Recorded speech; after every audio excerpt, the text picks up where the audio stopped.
up, everybody?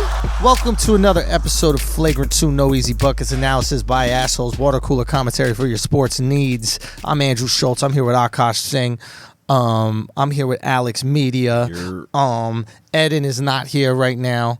There's probably a turkey joke that we could make, but I don't have it. I really don't. I don't have it. I didn't have the turkey joke in the moment. I'm all out of jokes. Why? Because I released them all on YouTube. Yeah, you did. Okay? New special alert. Young King in the building. If you don't know, now you know. Yo, my man. Marlo in this bitch, dog. I want my corners, though. Yo. I want my Marlo in motherfucking... this Even though that's Avon who said it, I don't care. Avon never got his corners, but it don't matter. We recreating The Wire. Y'all gonna get me spicy out here, though. Y'all gonna get me turned the fuck up. That's that talk I like. Man, I gotta say, I gotta do a huge thank you to Alexx Media right here. The fucking legend, the workhorse. For those of you guys who don't know, I'll preface. We dropped last night, 8 p.m., my new special. It's 35 minutes long, no written material whatsoever, all off the dome, freestyle, crowd work, and we recorded it in Washington, D.C. It's up on my YouTube right now. And Alexx Media and Mark Gagnon, shout out to Alexx Media and Mark Gagnon and myself, but mostly them. Nah. I got to give credit to them. No, for sure. Don't undermine yourself, though. No. I'm not undermining the performance. Okay, I'm saying what it took to get it out on what day we release it? Monday. What it took to get it yesterday? We did a 30-hour straight edit. That's insane. That shit felt like a college when you're cramming for a test. Son, it was 30 hours. We were in Alex's apartment, which Alex is by far the nicest apartment of anybody on this podcast. I just want to point out. Yeah. Unfucking real. Yeah. Anyway, I'm paying way too much. So that's coming down. Okay?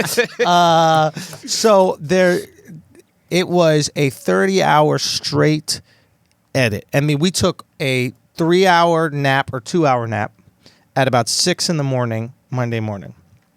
I just walked into his room delusionally. Yeah. And I laid in his bed. And this is how tired we all were. Alex walks into his room after me, maybe like 45 minutes later. And he goes, "Son, you in my bed?" And I go, "Yeah." And he goes, "All right." So, I got it. He didn't even have a get the fuck out my bed. Like, he just rolled up in that bitch next to me. Over. Yeah, that's it. So, Flagrant 2 listeners, Alex and I have finally slept together. I just want to point that out. It's a big. That's the real news, not the special. So Alex still sweating from working so hard. I think this motherfucker's sweaty right now. That was from the bed.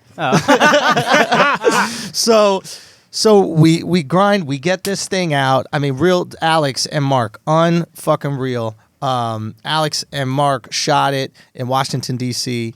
And I mean, the turnaround on this special is pretty amazing. Like, we shot it a week ago. Fucking insane. Insane. With a 3-person team, including the comedian.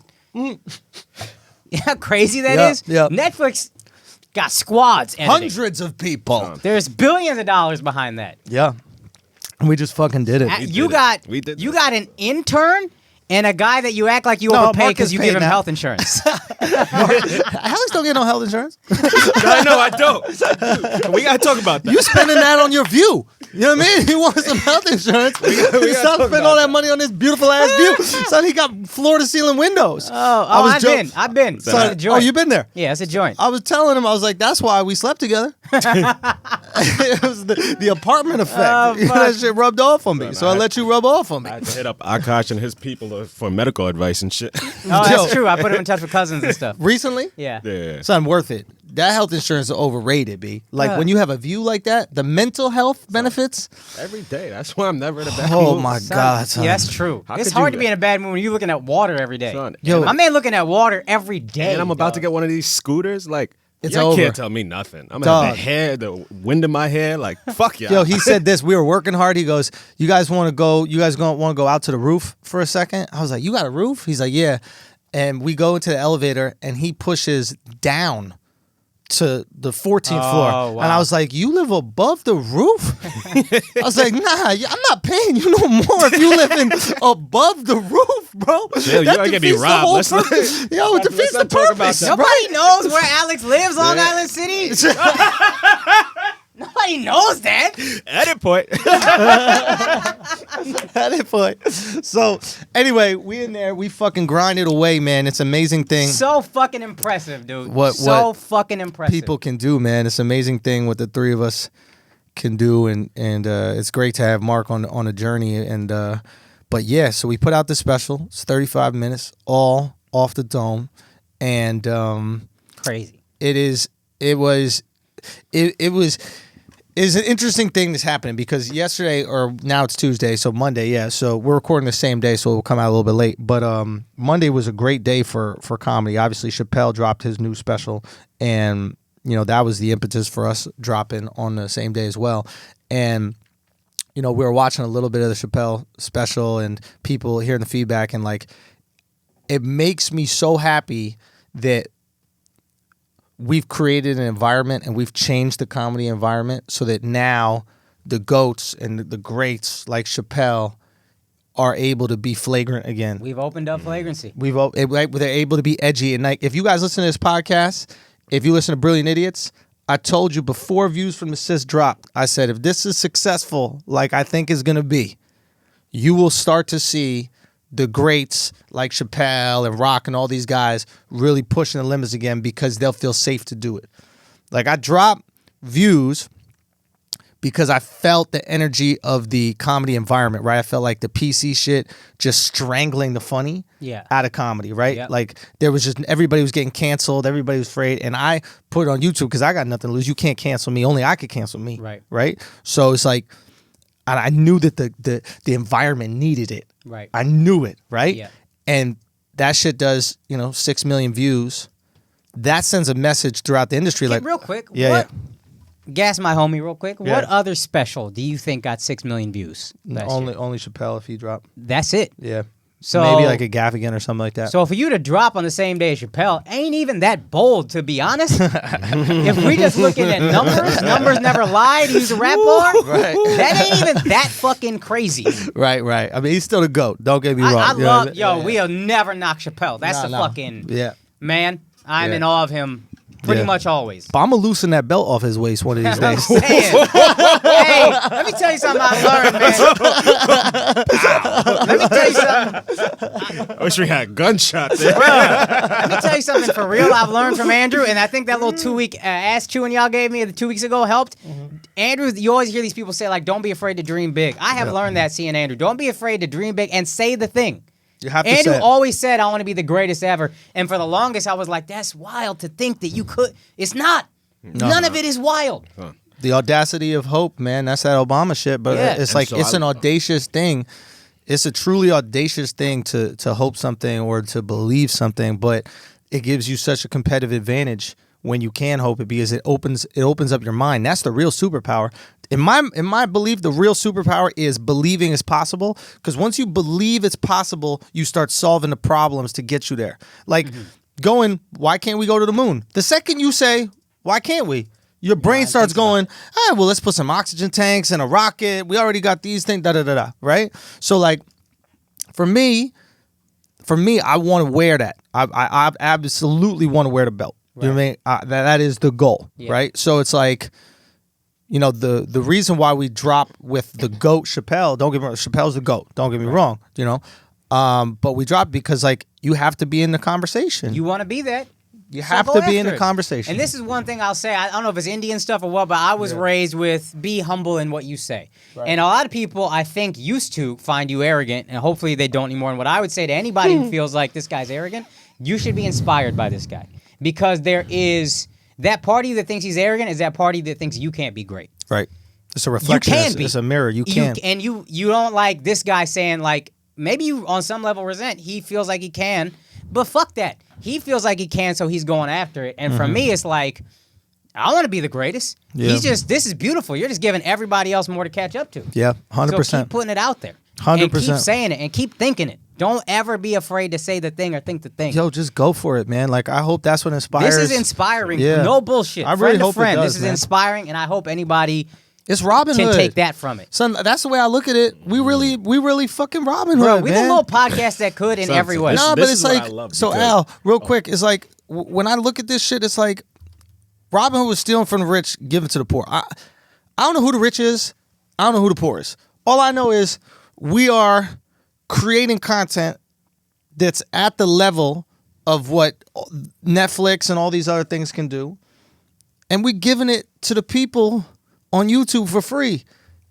Right? It's like, I don't even notice that that's what we're doing on some level, but it's some comedy Robin Hood shit, right? It's like you getting the gang together, we're going out, we're gonna take it all down. It's Ocean's 11. It's like 11 motherfuckers when it's Ocean's 3, but it's like 3 of us are gonna go against the biggest casino in the world and find a way to take the money out of it, and we fucking doing it. Son, I love the fact that I'm not like classically trained in production. Yeah. Because I don't know the rules. Yeah. So it's like I approach this like, oh shit, like, all right, that's how Netflix, that's how TV looks. Like, let me make my shit look like that. There's no reason why it can't be like that. And then it's funny, this happened to me maybe about a week ago. Somebody hit me up about the video. They were bigging me up, and then they started saying, like, how many people's on your team? And I'm like, what are you talking about? Like, you're on your team. I'm like, nah, it's me. It's like, get the fuck. They were in I'm disbelief. so fucking impressed by Alex, They were too. in 'Cause disbelief. Yo, and he then I'm killed like, it, man. And I'm like, it's inspiring to work with Drew because he feels that same way about everything. Like, look at this whole situation. Like, yeah. big shit is happening soon. Come Yep. next month. Like, we're just doing this. Let's just do this shit Why can't by we? ourselves. We don't need no cosigns. We don't need backup. Let's do it. Give it Why to the not people. drop on the Fuck. same day as Chappelle? Yeah. Why not? Why not? Why not? Like, Like, why not? why not? That's it. There's no void in comedy. And don't actually find the reasons why not. And no, That's a rhetorical question. no. I understand what you're saying. Oh, yeah. But Alex had a great point because in his mind he's coming from the rap world and he's like, there's the beefs and all this kind of shit like that. And it's like, ain't no beef. Like, it's comedy. We're having fun. Like, I want everybody to go watch Chappelle. We Go all watch love Chappelle's. Chappelle. Nobody not. Yeah, like, go watch Chappelle.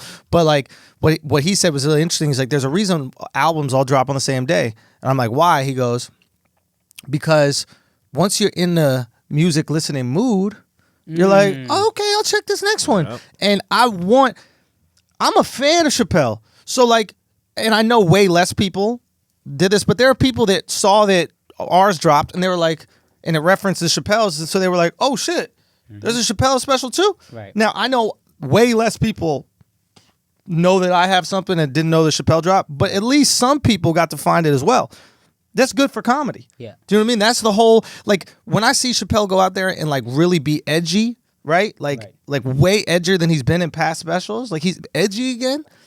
I'm like, oh shit, we made that possible. Like, that's a win for us. Like, when I see that, now, I don't think it's Chappelle going, oh, there's views from the sis. Now I can be. I think it's us changing culture, getting into the ecosystem enough, getting into the matrix. Us and y'all fans. That's what I mean by Yeah, us. yeah. I mean, like, Flagrant too. I mean, yeah. Brilliant Idiots. I mean, like, comedy fans around the world proving that we like this type of comedy and that it's possible, and we're getting to cancel shit the fuck out of here. Right. Facts. And it's just like that's why. What were you saying? Can I ask you a question about Yeah. cancel culture?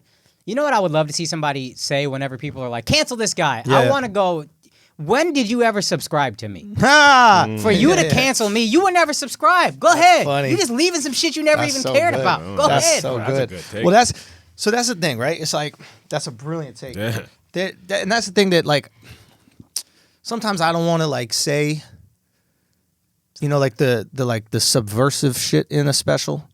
It was like more obvious with Views, right? Views was like, I'm going to specifically target the topics you're not supposed to talk about. Yeah. And I'm going to talk about them in a comedic way. I'm going to say the words you're not supposed to say. I'm going to do everything that they're telling us not to do. Right. And then I'm going to prove that if it's funny enough, it's okay. Right. Because at the end of the day, it's not about comedy or jokes. Right. It's about the level that you're doing at. And if it's funny, it rise. Right. And that's what the culture needed in the moment. And then we created that platform for other people to go out and feel brave and do their edgy shit and bring comedy back, right? we sparked the flame. So many other people need to support that. The Rogans need to support that. The Charlemagnes need to support that. All the people that supported made that happen, right? But we sparked that fucking flame. And then what happens is once you can have an opinion and you can tell those jokes, then it becomes everything's a think piece. Right? It's like, this is a think piece. And there's a million podcasts where they're going to give you your hot takes on this, that, the other. And there's a million different, even comedy specialties. Everybody's thinking. So much thinking. So what I wanted to do with this special, right, is I can't do what everyone's doing. If everyone's doing the think piece, right, I just want to bring you funny, raw, funny, right? So it's like, it's one thing to have a think piece where you tell people how to feel and you tell them how they should be and tell audiences how they should react. It's another thing to show it. And if you watch the special, and I would never market it like this, and I'll just talk about it like this because, I fuck with the family and the army, but like, I have the most diverse crowd in comedy. There's not even a question. Right. And if you watch the special, you see every race of people, gender and religion in the crowd, all being made fun of and laughing at themselves. Right. And to me, what I want to show is, one, jokes don't divide us. They bring us together. Right? Two, this narrative out here, like, we're so sensitive, we can't take a joke. Who's we? That's y'all? Yeah. That's not me. That's not the people that listen to our podcast. I don't know who the fuck that is. That's a lie. That's a myth. That's 10 people on Twitter. That's loud people. That's 10 loud people on Twitter, right? The Americans, Indians, English, Puerto Rican, the people that we put our content out to in the world love the flagrancy. They got a sense of humor. They could laugh. And that's what I wanted to show. I want to show that that's a bullshit narrative about sensitivity. That's 5 fat girls with short hair at a liberal arts college in New Hampshire. That's not America. Friendless fat girls. Boom. Not even friends with each other. Yeah. That's why you need a march so you can see people. That's why you're so sensitive, because you never had friends. That's all friendship is shitting on each other. Yo, that's a great point. You fucking dorks. You didn't learn this growing up. Great fucking point. Nobody liked you. Exactly. Sitting alone with your fucking apple for the teacher like a fucking bitch that you are. First of all, it was a brownie. But the idea was show it. Like, we have to show it, and that's why I want to release it this way. I just want to show, no, it's not that sensitive. People are not that sensitive. This is comedy, and we enjoy jokes, and we enjoy having fucking fun. And if there's one thing I'm most proud of about the special, and I'm really proud of Alex for this and Mark for this, is that the way that it's shot and the way that it's distributed is like, you feel the audience's joy. Like, we specifically shot it different than any other special because we wanted you to feel what they felt. Like, there's all these shots where you get to see them reacting and laughing. You get to see joy. You get to see people who look nothing like each other laughing at the same shit. Nothing like each other. Right. And everybody is going to get their hit. The Indian dude's going to get his shit. The black chicks from Nigeria are going to get their shit. Everybody's going to get their shit. And for me, I don't know. That's what I hope on some level subconsciously it resonates with people, even if they don't know. I just hope on some level they're watching. They're just like, see, it's jokes, man. Yeah. It's just jokes, right? So thank y'all for everybody who watched it. I really appreciate y'all. Both y'all, man. And thank you so much. Keep on watching, supporting, sharing, man. That's the only way that we could change the game. But Al, I love you, man. You're the fucking man. It's so great to be on this fucking journey with you. And Mark, shouts to you, Mark. I appreciate you. That young buck Mark doing all right, huh? Yeah, man. Son, he doing all right. He's a beast, and he's funny. He's funny. He's gonna be a star, man. He's gonna be fucking nice. He's gonna be a star, man. He's not gonna get health insurance either, but he gonna. He's not gonna need it. I'm Walmart out here in this bitch. It's so funny, like, when you have employees and when news stories come out where they're like, how could Walmart not pay its people's sport? And then you just be mad quiet. You be like, I don't know how that shit be happening, bro. What else going on? It's expensive. You ever seen health insurance prices? Y'all see the game? Y'all want to talk about the game or something? Anyway, we don't got to delve on this. Anything more from you, Alex, experience-wise, that you felt like? So, one thing, not to bring down the mood, do we want to talk about, because I watched Chappelle's special, and I noticed that he had a bit kind of similar to yours. Yeah, there's a... It's really annoying. He has a Michael Jackson joke that is similar. We have similar takes. And the sucky thing about that is Chappelle's never seen me perform that joke. I've never seen Chappelle perform that joke. This happens in comedy. Right. And, I mean, he had a Jussie Smollett take that I said on Brilliant Idiots, and I did a question of the day thing a long time ago, you know? But, like, because that sometimes happens. Yes. Right? Like, like I put that question of the day about like, he doesn't watch it. Like, how could the person... you can't be racist and homophobic and watch Empire. Yeah. Right? But that was... So that... I wasn't the only person on Twitter that thought about that or Instagram thought about that. And sometimes this happens in comedy where he like... He had a thing where he said about assault, my flagrant thought from the Patreon episode. Yeah. He had that exact, like...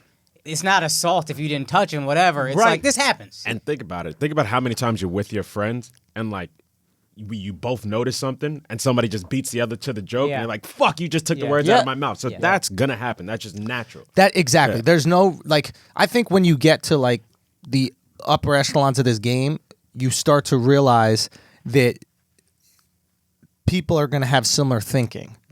Right? You know, like, because you have to, in order to be outside the box, you have to think a different way about something, right? And, you know, there will be times where Akaash and I will have the same idea about something without ever even talking to each other about it. This just happens in a game. The issue is when you're the biggest comic in the game, right, is like when you put it out, the rule just happens to be, that's it. That is the joke. It's like you patent the zipper and then someone in Turkey also is like, well, I too would like to close my jacket, right? And then some guy from like Nebraska is like, nope, we're the only ones that allow closed jackets. Right. And you're like, I never even went to Nebraska, right? It is, but for whatever reason, that's the thing. So there's a Michael Jackson joke that he has, and the thing that bums me out the most about it is like, to him, it's like a few throwaway lines. They're like a couple like tweets to get him into like his R. Kelly thing. Yeah. For me, it's a fully arced bit. It is like a... Son, I know you would never say it publicly, but your joke is better, son. I'm going to be straight up with you. And it's not just your boy.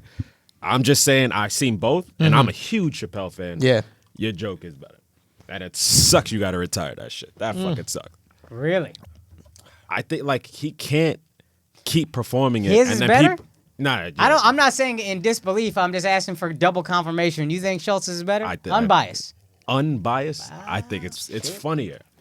Like Chappelle's is quick. He has some quick hits and then he's out.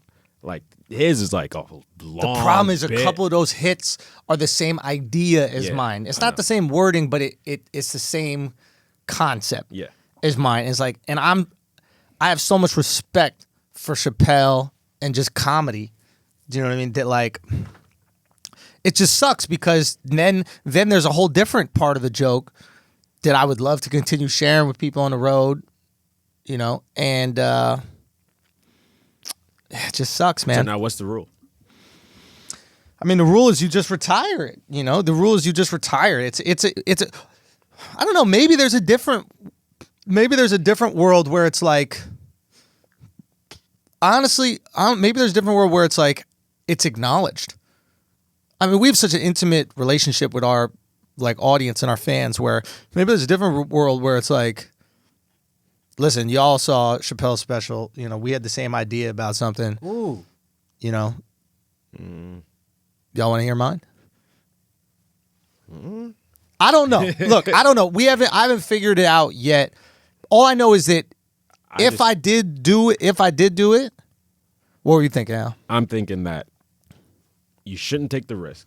If you keep performing it, people might think that you were biting. Right. And so just the fans who've been to your show. It's like fashion merch. They're the last ones who got the pleasure of seeing that amazing fucking joke. Yeah, you might be right, dog. You might be right, bro. Like, unfortunately. You might be right. Wow. And that's the crazy thing. So it just goes away and it just like evaporates into the ether. Sucks. And there's a whole other chunk that has that he doesn't touch upon it as well, which I think is the funniest part of the joke. That's when shit gets set off. Yeah. It's like, but you can't get there without the initial thing that we have a couple. The initial setup is to get to the other. Well, whatever. I don't want to. We don't have to spend too long on it. But if y'all came to a live show, y'all know what we're talking about. Y'all have seen it, and I hope that you enjoyed it. I hope that you loved the bit, and that's the cool thing about coming to the live shows. Like, is that you're gonna have these kind of one-off experiences. Like the ones who've been to the live show and they see, and the ones who've seen your bit and seen Chappelle's bit. I'm just curious what they say. Interesting. Yeah.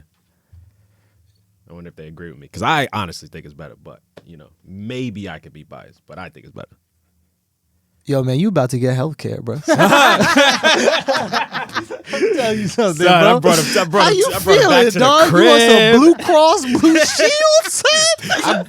I brought it back to the crib, made the bed and shit. I even changed the sheets. I don't change the sheets for everybody. Son, this dude got the most powerful bidet I ever been into in my entire life. Son. I should cut my gooch, son. Dude. Hit the Hemi? Son, it penetrated me so far. It penetrated me. It didn't just clean it. That's it entered me. That's what's It up. felt amazing. I was going like this. I didn't even realize it. I was rocking back and forth on it. Wow. Yeah, You got a dog. little too happy. I was doing that shit like I was the Hezi Sutra, bro. I was like a girl getting a Hezi Sutra. So I was rocking back and forth, and then it went so far inside me. Wow. That I started shitting again. It was like it knocked off the next shit. Like it was like knocked on the door. The next shit, like, it's your That's turn. how you know Alex like getting his ass eaten. He's cleaning it for hoes. Son. He Real did talk. He like fingers, bro. No, I never said fingers. Stop I like lying. ass You eating. like fingers, stop bro. Adding the You fingers. said that. Every time you try to Yo, add the fingers, you're Yo, you dreaming. I add remember you fingers. saying play with the motherfucker. rim. No, with the tongue. Nah, With the you tongue. said you That's like it. fingers, dog. Hey, the bidet feels great, and the tongue feels great. and Fuck that's out of it. here, You got a dog. colonic machine at home, son. I know. This dude wants to marry He had a Poseidon. colonic. Think about it. The water went up his ass and he started shitting boy. That shit went up my ass, and I sat down further. You know, I literally said to your bidet, deeper. Son, that shit was amazing. Anyway, Hey, if any gay assholes, Alex, you got to let them know what kind of bidet they got. That's like a dude's vibrator. Like, what, a bidet? yeah. What's a gay? What's a gay? You know, faster, deeper, stronger, harder. You got all the controls right there. Oh shit! It is. Damn, son. Gay dudes. Did we include that shit in the special? No. No, we didn't. There's other parts that we just didn't include, but there was a wild ass gay dude at one of the shows, bro. A wild ass. Because that dude was funny. This motherfucker was wild, bro. Like, He try to fuck? yeah, but like not too crazy, but like he was just yelling Telling shit you got out. a girl and a bidet. Say what? He told him you got a girl and In a a bidet. bidet, I got everything I need. What have you done for me lately? You know what I mean? Nah, he was just like open and mad gay and like talking about eating kids, like swallowing cum and getting fucked in the ass. And Wow. like, yeah, dude, it was real. It was fucking hard. Maybe we should release extras from it. Yeah, why not? Yeah. I mean, We'll you see. got it. Yeah, if it's hot. Yeah. Anyway, all right. Thank y'all so much for supporting. As always, man. I hope y'all enjoy this, but I hope y'all also. I really hope you guys realize like the instrumental role you've played in like pushing comedy forward. You know, I look at ourselves like the spear, the tip of the spear of comedy. You know, and it's like we might not be as big as, you know, the widest part of the arrow, or we might not be as noticeable as the part of the spear that you hold, but you cannot penetrate without the tip, you know, and that's what we are. We're that little dot in the beginning, and the dot's getting bigger and bigger and bigger, but with that dot in the beginning, pushing comedy in what I believe is the right direction. And Yeah, man, it's just so fucking cool to be part of it, and it's not possible without y'all. Simple as that. If y'all don't fuck with it, it's not possible. We just talking into a void. So I'm mad grateful. This guy's a fucking rock star out here, stage diving. And That shit. was ill as fuck, bro. I thought that's what we were gonna talk about today. Yo, son, let me tell you something. We were gonna do a legit stage dive for the fashion video. Yeah. This is for Chicago. We're gonna do a legit stage dive for the fashion video. Right before I'm about to go on stage, we recorded that fashion after the second show. So I did the whole show, and if I bombed, it would have been very awkward to ask them to catch me. So we did the whole show, and then I asked him, right before I'm about to go on, the stage manager for Thalia Hall, the theater in Chicago, comes downstairs, and she goes, so I would like to talk to you guys about this potential stage dive into the audience. And I was like, oh, it's a wrap. It ain't happening, right? For some reason, I think of the idea. I'm like, yo, how about one person, Alexx, who's my guy, just stays in the audience, surrounded by the other people, but I just jump into his arms so we don't have to worry about anybody else getting hurt. She's like, you know what? I think we could do that. Yeah, I wasn't around when he made that call. Also true. I found out after. So But- you got a lot of faith in Alex's strength. Oh, no, dog. son. Come on. He tightens my microphone every single day. This is the most vulnerable thing I've ever had to do every single day before this podcast is ask Alexx to tighten the screws on the mic because my thumbs ain't working. It's not. So here's the thing. She was okay with me jumping into one person's arms, But not 20. not 600.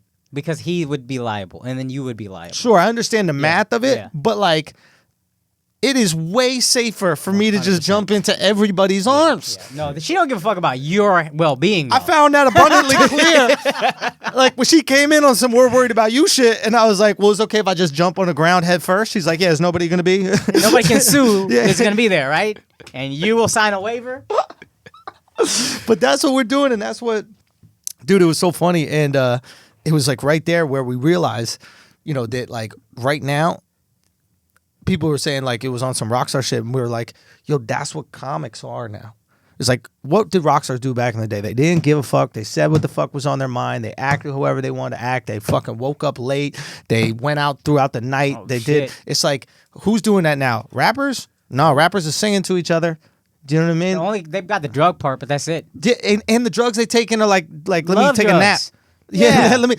let me take Prozac so I can feel positive today. Yeah, right. Molly, Like- so I can love everybody. Yeah, like- take that shit to Burning Man, you bitch. Actually, I love Burning Man, but yeah. We Shouts should to be everyone there right at the now. Burning Man, man. We sacrificed this year so we could do this, man. I think it'll be a worthy sacrifice. We gonna get up there, and I hope everybody has a great burn. But so that's the thing. It's like, Akaash, we're the fucking. I think we have taken on the rockstar role. Like, we are willing to risk it all. We're willing to say whatever. We're the ones getting silenced for what we're doing. You know what I mean? Like, Yo, rappers yeah. aren't getting their music taken down. We're getting our joke. You had your joke taken down. Bro, I got throttled down on Instagram. I got Schulz out this bitch. That's what I'm saying. Think about that. That's the rockstar shit. We're doing the things that the rock stars did. Yeah. We are operating in that space because every time in culture or history, there's always a necessity for pushback. And that pushback isn't happening in music. Yeah. It's happening in comedy because the pushback isn't about an energy. It's about isn't about just like an energy that like music provided, like Nirvana provided that energy, Yeah. and like those rock bands provide that energy. Right now, we needed motherfuckers with some sense, Yeah. and we needed some joy, and we need to like cut through. And all I'm saying is, you're in the fucking middle of it. Recognize it still. and just know it. Like, how cool is it? It's dope. This is Comics what with- Lenny comics with Bruce had to attitude, go dog. through, right? Like, CWA. real talk. Comics with attitude. Comics for life. Didn't I called you NWA and Nilla with attitude? Yeah, no, with that. Anyway, man, so it's cool, bro. It's fucking cool, man. It's just, yeah. It's But cool. yeah, any counterculture shit has spoken to a group of people that have been quieted, and the people who aren't offended by everything have been quieted, and now we're speaking to them. There we go. We're tapping into that energy. We talking. All right, so we had a big week this week, Akaash. Some Yeah. deportitos. Andrew Luck. Let's start with that. Can you explain? Okay, I heard a crazy theory. I think Al, did you bring this up to me? Yeah, that was gonna be my flavor take, but it's fine. You So Al brought this up to me. So, you know, Andrew Luck's dad Oliver Luck, XFL. is part of the XFL. Yeah. Interesting. XFL is not around this next year, Yeah. but it is going to be around 2 years from now. Mm-hmm. It is entirely plausible that Andrew Luck takes a year off, rests his weary body, but then after that year of traveling with his wife, which I could definitely see wearing on him.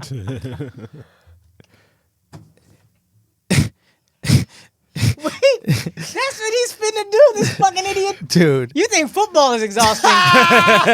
Imagine listening to this bitch for a year. Son, a year of traveling? You ain't been on vacation with your bitch enough.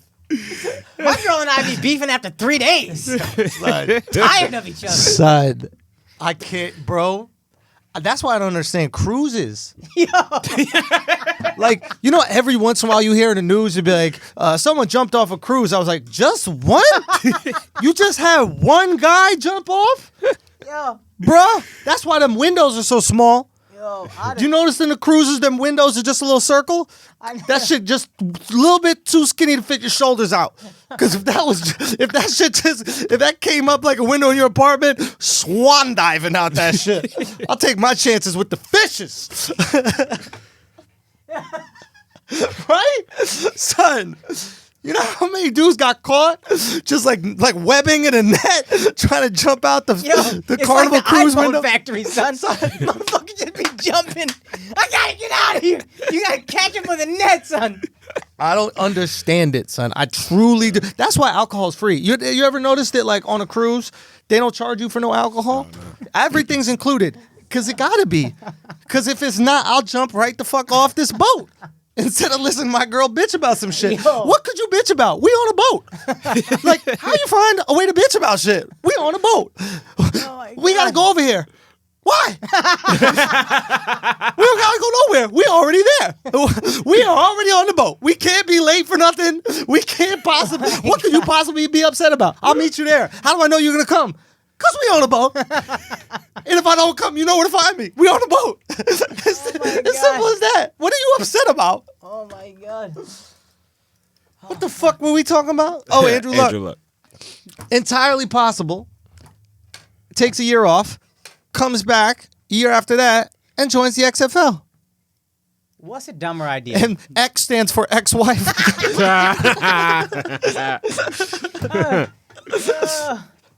I was just gonna ask, what's a dumber idea, joining the XFL or traveling for a year with your wife? Both cause CTE. Both of them cause incredibly traumatic brain injuries. Yo, Both of them result in you killing your wife.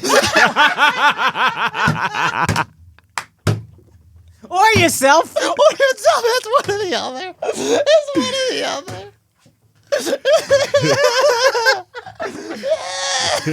Yo, 1 fucking year, son. That's crazy. Dude, I start hyperventilating just thinking about that. That's yeah. Bro, like what? Like what? My girl and I spent the whole weekend together, and she was like, "I had enough of you." Thank God when they say it first. Right? You know, when they say it first and you get the front like you don't agree, you be like, really, babe? Really? What, you need some time? You need a few minutes? Why don't you take some time? I'll just take an hour-long shit to get my peace and quiet. My girl really thinks I can't shit fast. Son. She really believes in her heart. She'll be like, it takes him so long to shit. I'll be like, you believe that? You believe I can't just get it out? I'm giving myself hemorrhoids for some motherfucking peace and quiet. Why do you think I got a bidet? I used to camp out in there. I might as well have some fun while I'm here. Said I used to camp out in the bathroom for hours. Son, you know what you gotta do? I had to lie about being constipated the whole time I was in Japan just to get an extra hour on the toilet. No, I'm still trying to push, man. Yo, you got it to prevent the hemi though. You got to shit and then close the lid and just sit on the lid and be on your phone. Oh, that's smart. That's He created a bench. Son, that's smart. My legs be falling asleep Yo, and shit. hey, real talk. If you could build a lazy boy and a toilet, son, I'd never fucking leave. There's no point. Yo, I get it. Now you get like all that old man shit, like a fucking TV in the bathroom. Like you understand what a bathroom is to an old man. sanctuary. It's a sanctuary. Like, think about how much we want to get away from our wives, right? That there's a thing called a man cave, right? Like, the man who works and pays the rent for the apartment is willing to take the shittiest part of the house Yeah. just to have some solitude. Yeah. Like, you pay for the house. You could have the bedroom be in the basement. What's she gonna do? Start paying for the house? No, right? You could say, no, my man cave is actually the man penthouse, and it's on the top floor of the house. You know how we work to get what we want? You know how a woman gets what she wants? Her job is just nagging you. What is it? job. Grinding you away? Yeah. What were you saying? Didn't you have a bit about that? Like she just grinds you away like erosion? Basically, I don't remember. Something like that? Something like that. But just that's her job. It's just nagging you. We're like, yo, I want this. I'm gonna work to get it. Yeah. She's like, I want this. I'm gonna nag my husband until he gets it for me. You know who we are? This is what we are. We start as like a shard of a beer bottle on an ocean seabed. Right? And they grind us into beach glass. They look at us like this like sharp crystallized Heineken bottle. And there's like, oh, I'm gonna make you a beach glass. We gonna add some opacity or whatever that word, opaque. We're gonna make you opaque. I'm gonna grind you away until you turn into something I could take home. That's it. All the edge you had, fuck all that. I'm gonna just grind it out of you. It's so true. They just want us to be another fixture. They want us to be a piece of furniture, right? It's just like, yo, be there when I need you to support me. Be there when I need you to sit on. Be there when I need you. Do you need anything? It don't matter if you need anything. Why would it matter? That's not your purpose. Your purpose is to provide me comfort when I need it, and when I don't need the comfort, you fucking sit there and you do nothing. I still need you here, though. Don't go nowhere. Don't think you got freedom, couch. Every once in a while, I'm going to let my dog sit on you. You know what I mean? You could be nice to the dog, too, but besides that. Oh, son. So, Akaash, how's engagement? Yo, it's great. To be honest with you, it's great. It's great. Yo, have you used the Shut the fuck up? No, like the I got you the ring in an argument yet?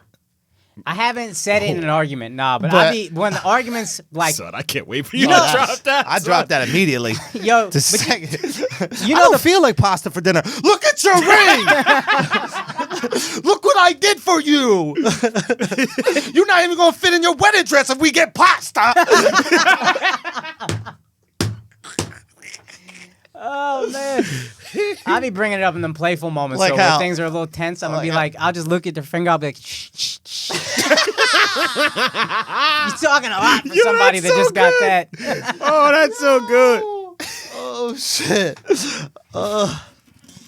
Yo, now when my girl gets mad, I'm scared for real. But in the playful moments, hey, just shh. Yeah. And then I'll just do this at my finger. That's it. We should have, those like, remember like, the dog things where like, no, not where like when they run past a certain, like it's not a fence, but it's like an electrical one. Right? So when they run past a certain distance, oh gosh. So they run. This bitch taking it too close. Run! But like they run past a certain distance, right? You could zap the dog, and the dog knows not to go there, right? Yeah, it's like electroshock therapy, right? Shot collar. So many women would get a ring earlier if the ring itself had like an electric shock mechanism where the second they started nagging or being ungrateful or complaining about anything or making your life difficult for no reason, right? We could just zap them and it would send a zap, not in abusive. I'm not talking about abusive, just discomfort. Yeah. Like just discomfort. Just as much discomfort as you're giving me. Exactly. Yeah. Equal discomfort. Yeah. And there was some biochemical way to quantify my discomfort and then put it in your finger. And what it did is trying to fry bitches' fingers. Yep, 100%. And I'll be honest, I think it should work on a delay. I think that it doesn't hit you right now because that's how women work, right? Like you fuck up right now, but you're not going to feel it right now. Oh yeah. You're going to feel it later, right? So it's one of those things where it's like, right? That's white women shit. Yo, brown girl be letting you know in the moment. In the moment, fair enough. But like, white girl gonna hold on to that a little bit and then hit you back later with it, So let the interest build. Exactly. They be hitting you with interest, yo. These Goldman Sachs ass bitches bodying you. Oh, Bank of America ass So bitch. the So what I'm saying is they have that thing and you hit it, but it doesn't hit them just right there. Yeah. And then right when they going to get their manicure and right when they on that fucking nail, right? And they want some palm tree or some shit designed on the nail, zap! Now your manicure fucked up. Next time you should think about that when you give me a hard time for no reason when I'm trying to provide. Right when you try to take a moment for yourself. That's zap! when you get zapped. Yeah. Hell yeah. You trying to finger yourself? Zap! You trying to put on one of them little dainty necklaces that takes like every little bit of dexterity with your fingers to open the clasp? Zap! You trying to put your eyeliner on? You trying to get that part of the hoop earring in your ear, but it's difficult. You just got to poke around. Zap! Real talk. About to wipe their ass. That's what, yeah. Zap! Should have had a bidet, bitch. Now you need another manicure. Oh, man. Son. Woo! See? That's why we all need girls, bro. To I love relationship Schultz, dog. Because I take my angst out on the airwaves. Yeah, same. You know? Same, That's bro. where it got to be out. I've never been more at peace. Yo, Alex can't have it. Alex can't have a girl, son. Alex can't have a girl. It's too much. It's too stressful for Alex. Alex is good single. I think you're better single. Yeah, I think so. Like just out, Yeah. you out there in the world. What's wrong with you in a relationship? I just prioritize the work more. So it creates a big stressor in a relationship. Like you could cancel on a girl that you're not in a relationship with because you got to work. Right. You know. Yeah. That's that shit. Say what? No, that was it. That was Right? perfect. Yeah. Nah, this me. I might be better in a relationship. I don't know. I think so. Because it brings out the heart in me and the empathy. Yeah. It does. Yeah. Yo, you know what's mad fun? Y'all ever do this? Y'all ever go up to your girl and be like, oh, we letting our unibrows grow?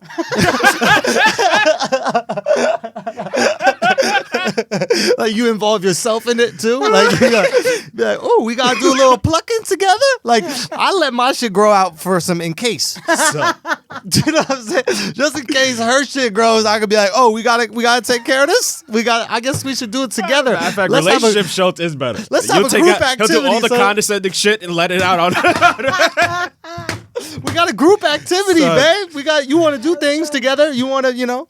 Yo, I don't know which me is better because I forgot what freedom is like. This motherfucker institutionalized. This is Andy Dufresne I'm over here, red son. out this bitch. Nah, you Andy, you got hope still, son. I'm red. These walls got comfy for me. Son. I'm Brooks. You let me out, I'm liable to hang my fucking self. Nah, son. I'm gonna see you on the beach in Mexico, bro. We got this shit. We got this shit, bro. We gonna be living on the beach in Mexico, son. Man, that's what a relationship is. You know, you're here at first, these walls feel confining, then you get used to them. Soon enough, you don't know what to do without them. Yo. That's a relationship. Son, that might be, bro. That's love, dog. It might be, right? Oh, They fuck. feed you 3 times a day. You be like, I think I'm happy. I think this life is good. Man. What a fucking life. Word.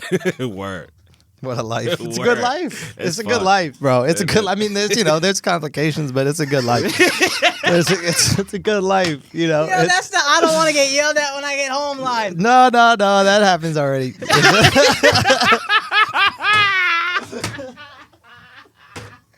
Man. Yo, you know what's mad funny, son? It's mad funny. I was in a fight with my shorty. She raised her voice at me, and that shit cracked me up, bro. She was like, because she was trying to, like, you know how they be making bullshit ass points, like thinking they're saying something, but they not, because they're wrong, but they can't admit they're wrong. So, and she was like, and I was like, I'm trying to operate on this hypothetical to understand. She's like, I understand. But what I was like, no, but just take this hypothetical situation that we got here. I understand, but if you would just let me finish. No. Before we even get there, let's just agree on what the terms of on a hypothetical. I will if we just let me. Babe, can we just let me fucking finish? She's going, let me fucking finish. She just raised her voice mad loud, and there's a beat, and I just went.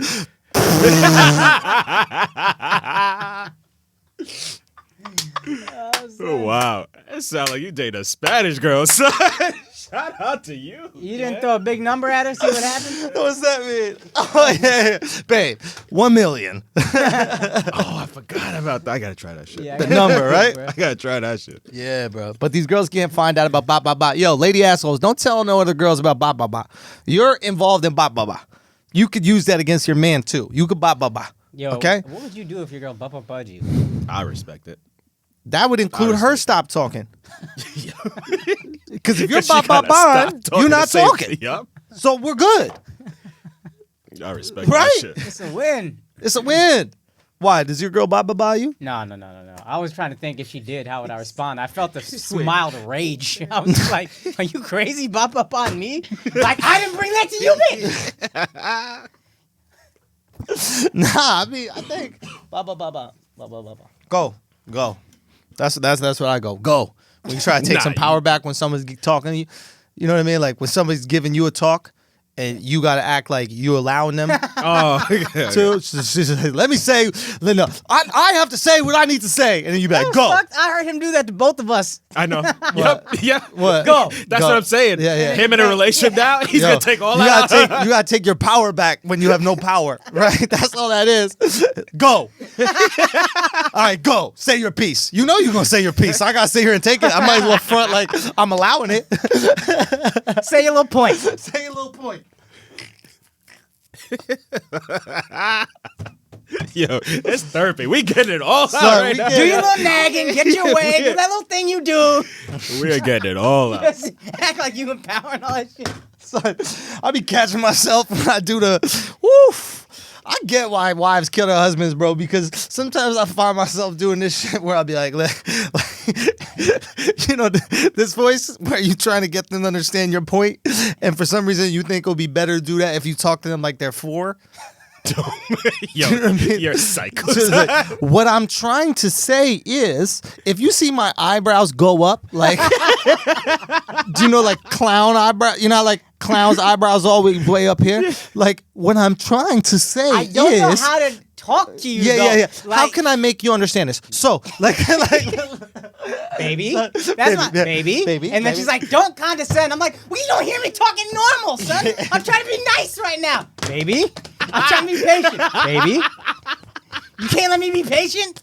I can't even be patient without being condescending? Oh, this is so yo, good. you cannot win. This is so good. This is my favorite thing they say. Why do you always blame it? Why do you always blame everything on me? He goes, because I don't do nothing wrong. What's your what? How am I blame shit on me when I don't do nothing wrong? What I do? Pay for too much shit? Is that what I did?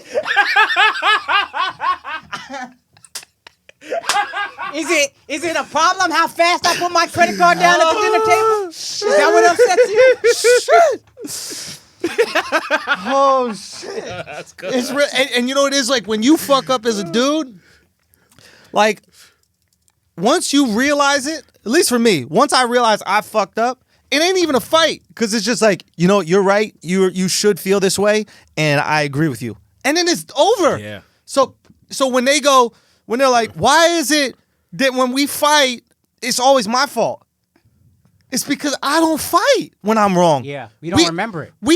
When I'm wrong, I say I'm wrong. brush When under you the rug. wrong, we fight because you don't realize you're wrong.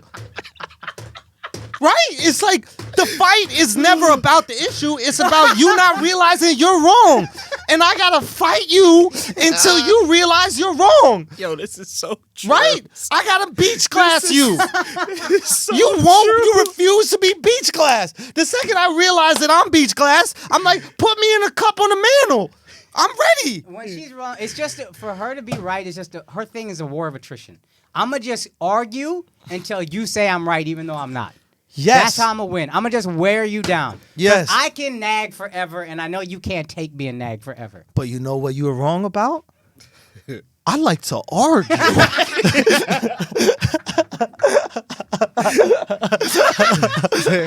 You got the wrong one, honey. You got the wrong one because I got all day for this. My line is like, I hate arguing, but I love debating. That's good. Oh, we gonna debate. That's good. Bitch, we gonna debate. We gonna debate. That's my shit.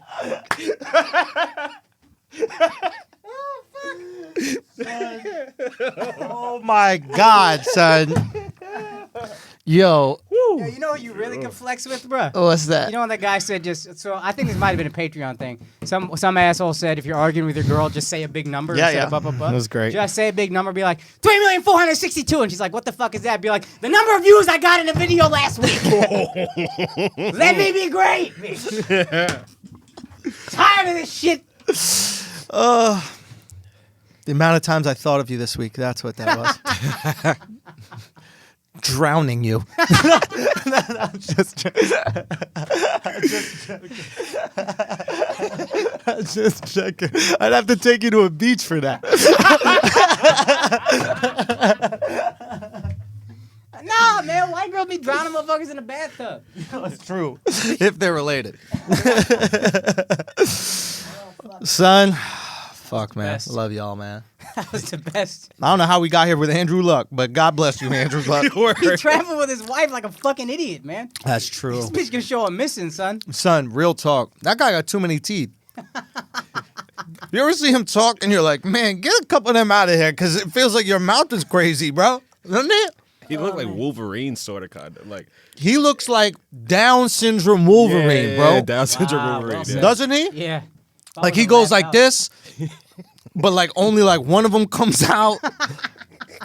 Do you know what I mean? Mad gentle. Happy Wolverine. Hey, you guys! Hey, Storm! What are you guys doing today? Hi, Phoenix. Hey, Phoenix.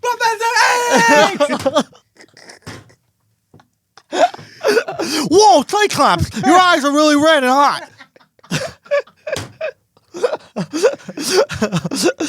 He just falls on the ground. It's okay, guys. I recover quick. Yo, how strong is retard Wolverine, son? Oh, Holy shit. fuck, no. That's Superman strength right there, Holy son. shit. My man is the Incredible Hulk. He don't feel no pain. Every time you hit him, he just absorbs the energy. Oh, God. Oh, God. Maybe that's all Hulk is.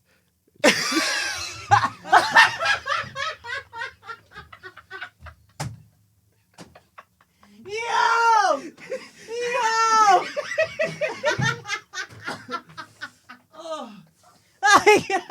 Oh, God. Oh, because real talk, we've never seen a retard angry.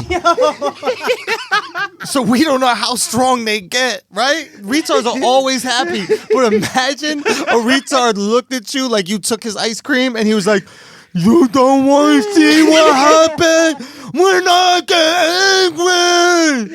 You know how the whole thing works so well? Because the way he talks Yeah. is a little tardy, It's son. tardy, son. Oh my God, his pants don't come down to his ankles. Shits are all ripped. Motherfucker got no shoes on. You can't figure out why. The guy. What the if guy it's not Hulk? What if it's just Hank? That sounds like a retard name, right? That's exactly how it was said. Hank Smash! Hank Smash! Hank Angry! Oh my God. That's the dude from Green Mile, son. He just trying to kill his stuff. He didn't even mean to kill him. Take my hand.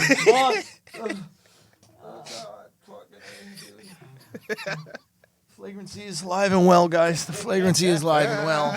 Oh, my God. Oh, fuck. Jesus Christ.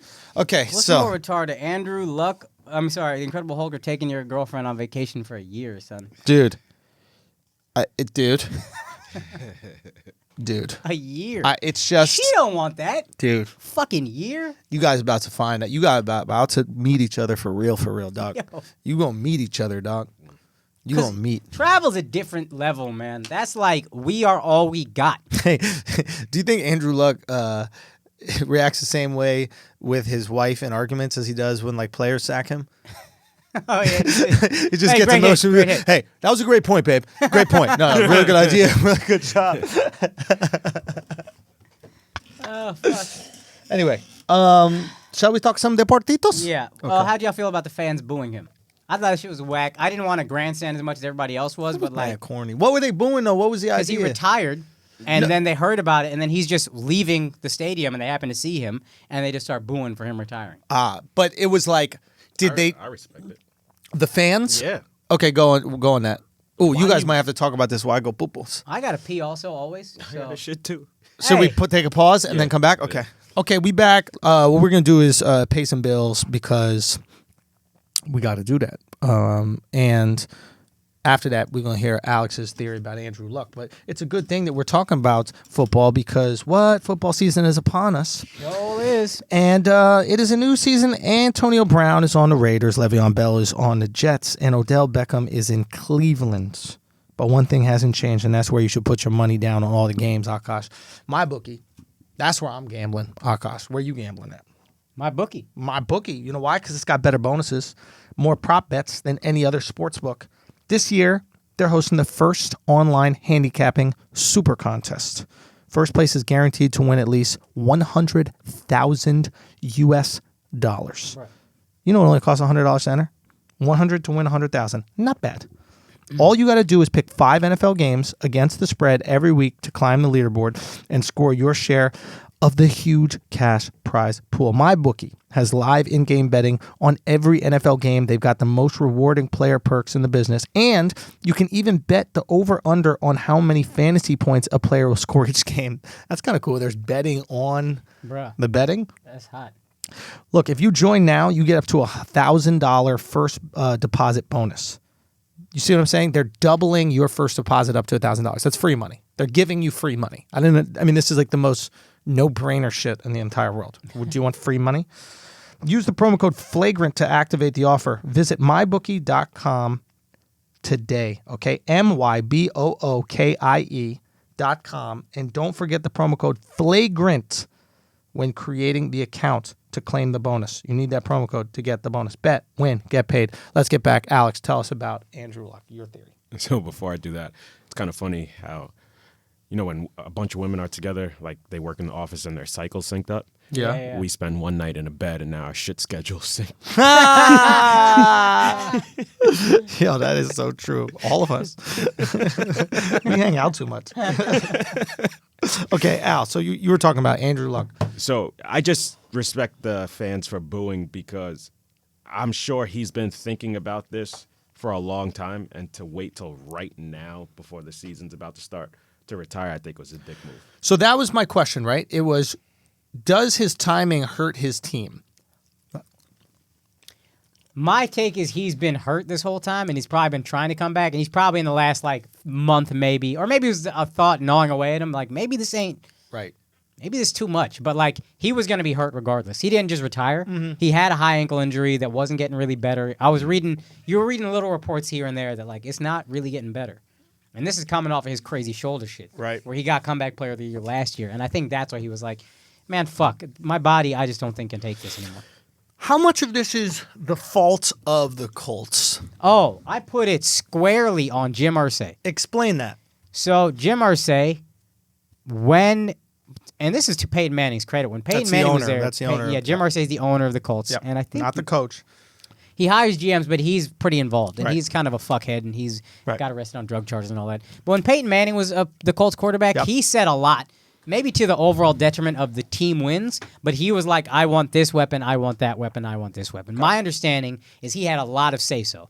Andrew Luck seemed like he was just kind of like, I'll trust you guys to build the best team. The Colts never invested in an offensive line until last year. Right. Last year, Andrew Luck comes back healthy, plays great, but before that, he would get the shit kicked out of him every year. And if you don't protect your quarterback, why are you paying him all this money? Here's my question to you. Is Andrew Luck an idiot for being the good employee and go with what the organization says? And to a degree, you're fucking up if you do that. At a certain point, you got to speak up. it seems like, and I'm not going to say Kevin Durant is the exact same situation, but it seems like when you put the team ahead of yourself, right, which is what we want from all of our athletes, right? Yeah. Which is what we admire about them. What we admire about Tom Brady. Tom Brady. Hey, you took less money. You did all these things. That being said, I don't think you can reward an organization that doesn't protect you. Yes. I think if you have an organization that protects you, like for example, Tom Brady, I'll take less money. You know what? Want to know why? Because you guys every year have invested in the best protection possible for me. Yeah. So I've been able to play till I'm 42. Yep. You earn this discount. Yep. Because you actually gave me 10 more years of productivity.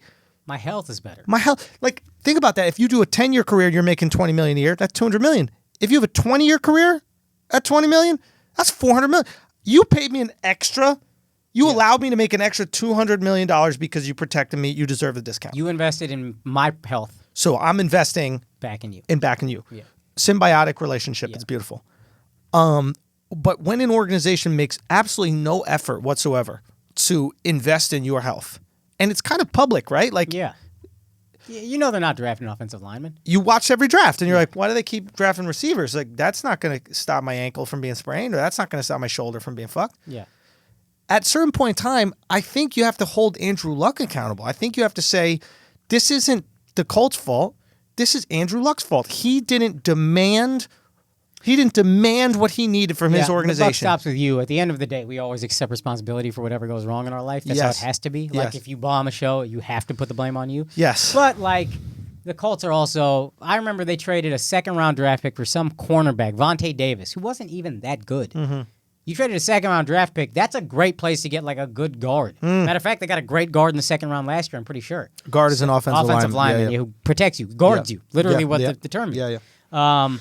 So they just fucked around in the draft every year, it seemed like. They didn't have a good line until last year. Yeah. Last year's comeback player of the year. If you did this 5 years ago, you have the best quarterback in the still league. Playing. Yeah, and he's the best quarterback. You have the best. You might, I mean, outside of Brady. He's up there. He's in that class. Brady, Breeze, Rodgers, Wilson. I think if he's healthy for this whole time, I think he's in that conversation. It's like, it's really mind-boggling to me, man. It's like, it's not like it'd be one thing if you're part of an organization that never had an elite quarterback with tons of potential. It'd be one thing if you were part of an organization that never invested in a quarterback and saw what an elite quarterback can do for you and how it can help you win a Super Bowl. Yeah. But you literally saw it. 15 years. Just had Peyton Manning. And the only reason Peyton Manning left, injury. Neck injury. So why not keep investing in protecting the quarterback? Because if he's healthy, he's good to go. It is an odd thing. And look, the Colts could go on and win 3 Super Bowls, and then I'll shut the fuck up forever, and we were wrong about Andrew Luck. My suspicion is that doesn't happen. No, I think they're done. Jacoby Brissett or whatever, I'm not impressed by. I'm not saying he's going to be bad, but I was impressed by Andrew Luck. Yeah, he can do everything. It is an interesting. There are a few things you can control in life, but you can control the way people treat you. Yeah. Meaning, not the way people treat you, but you can decide. You can allow them to treat you a certain way or not. Yeah. You can dictate how they treat you. For example, if you let someone treat you a way that you don't like, and don't do anything about it, they will continue to treat you that way. If you don't allow that, and that doesn't mean you punching them in the face. Right. That just means that you are making a statement on how you would like to be treated in a certain situation. That dictates how you are treated after that. Is that a way you can negotiate a contract? Like, look, I don't have to be the highest paid quarterback in the league, but I need to know, damn near in writing, if not verbally, with this money you save, you are getting this like a top dollar lineman. I would not be surprised if you saw contracts extended past personal gain. In other words, especially because is there a salary cap in? Yes, hard salary cap. Like the NBA No. I mean like per player. No. So that's tricky. tricky. No max contract. So that's tricky. Because there's no max contract in football, you can just keep on asking for more money and to fill the void of inconvenience. Yeah. Let's say that the max a player could be paid was $20 million. Right. Right? You know that, like LeBron, you're worth more than $20 million to the franchise. Right. Right? So you have to get other things in your contract to justify the discount that the organization is getting on your value. Right. So what I would ask for, if I'm Andrew Luck or any player, I'd be like, listen, you're getting me for $20 million. You know, if there was a free market, I'm $40 million. Right. You get $20 million off. So what you're going to do with that other $20 million, I'm going to dictate how you spend that. Right. Meaning, next year's draft, you have to, with your third pick, draft a blah, blah, blah. Yeah. Now, that could be looked at as like bossy and this, that, the other. But you could make the argument that you need a Pro Bowl lineman or something like you could find ways where you need your protection because clearly the organization, or you just dip from the organization. That organization did not give a fuck about Andrew Luck's health. Yeah. So fuck them. Stop being this smiley goody two shoes fucking guy. That's your life. Everything you work for. You're just going to smile away?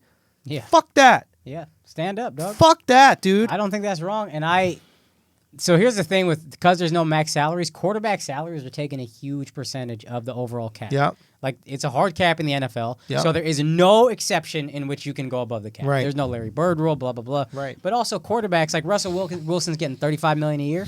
And I think the cap is like $160 million for the whole team. So you got getting 53 roster spots. 25%. And 25% or whatever is going to you directly. Wow. So you could say, look, I'll take $28 million a year, but I need to know this extra $7 million is going toward protecting me.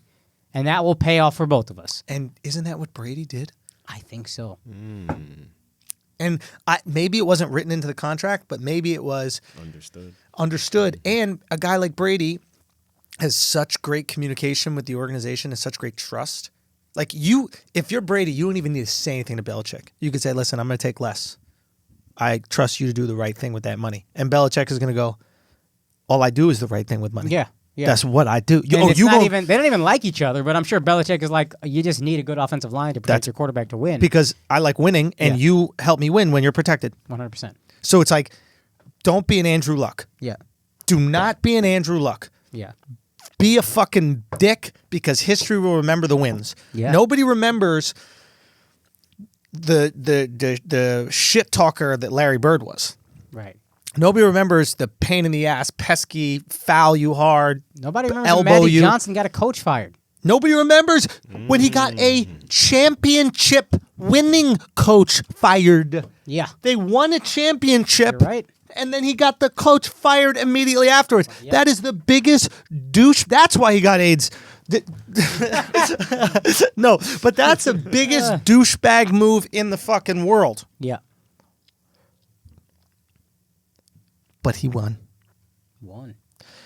I think that is the move, but you can only do that move with organizations you trust. You cannot do that move with organizations which are going to have a new GM every 2 years, a new fucking head coach every 3 years. Like, I can't put my faith in this GM if it's not here next year, and my contract is already now I got this cheap ass contract that I got to live up to, and the GM that I agreed to the shit with ain't even there still. The sad thing is they just got a good GM for Andrew Luck last year. Then he got a great offensive line. Now he's hurt. That's some shitty luck this guy had. If they got this guy Doug Ballard 4 or 5 years ago, he'd be fucking. I think he could. Man, he can do everything. He's like Aaron Rodgers, but he's actually built more stocky than Andrew Rodgers. Yeah, I mean, he must have taken a real punishment because he actually is built more similarly to Russell Wilson than he is to like a Matt Ryan or any of these like kind of like slim, lanky guys that you could see.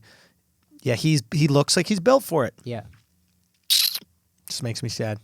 Real sad. Anyway, what else we got?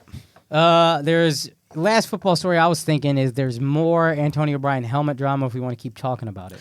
Well, I want to know about the Big Ben thing. Did you hear about that? No. Oh, I just want to point out that I was right about that helmet, that he did try to paint his old helmet. Yo, yeah, he said it as a joke. Do you remember this? Yeah. He's like, why don't you just paint the old one?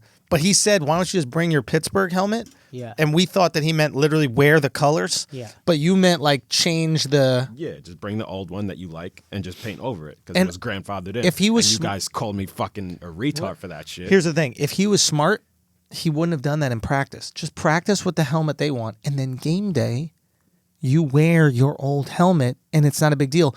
He's a fucking idiot. He created this big marketing hoopla about it. The news went, now they're going to look at every detail of his fucking helmet on game day to make sure he did it. If I was it, I'd be like, yes, absolutely. I think that's a great idea. Thank you guys for helping us. Hey, paint that helmet just like the game day helmet. We should 100% do this. This one. Hey, the buckles are a little bit different. Just put the new buckles on it. Make it look as close to similar as we possibly can. Oh, I love this helmet. Thank you, NFL. You're the best. Do the whole season. Nobody fucking knows. Yeah, you're speaking logically, but if you see his hair I don't think he's a lot. I think, I don't. You know what? To that point, if you see his hair, I think he just wants attention. Can't you just go to Shut or whatever the company is and be like, hey guys, make a helmet for me that I like that fits these standards. You don't think the Raiders would throw massive money behind that? Yeah. You are a marquee player on a team that is moving cities. Yep.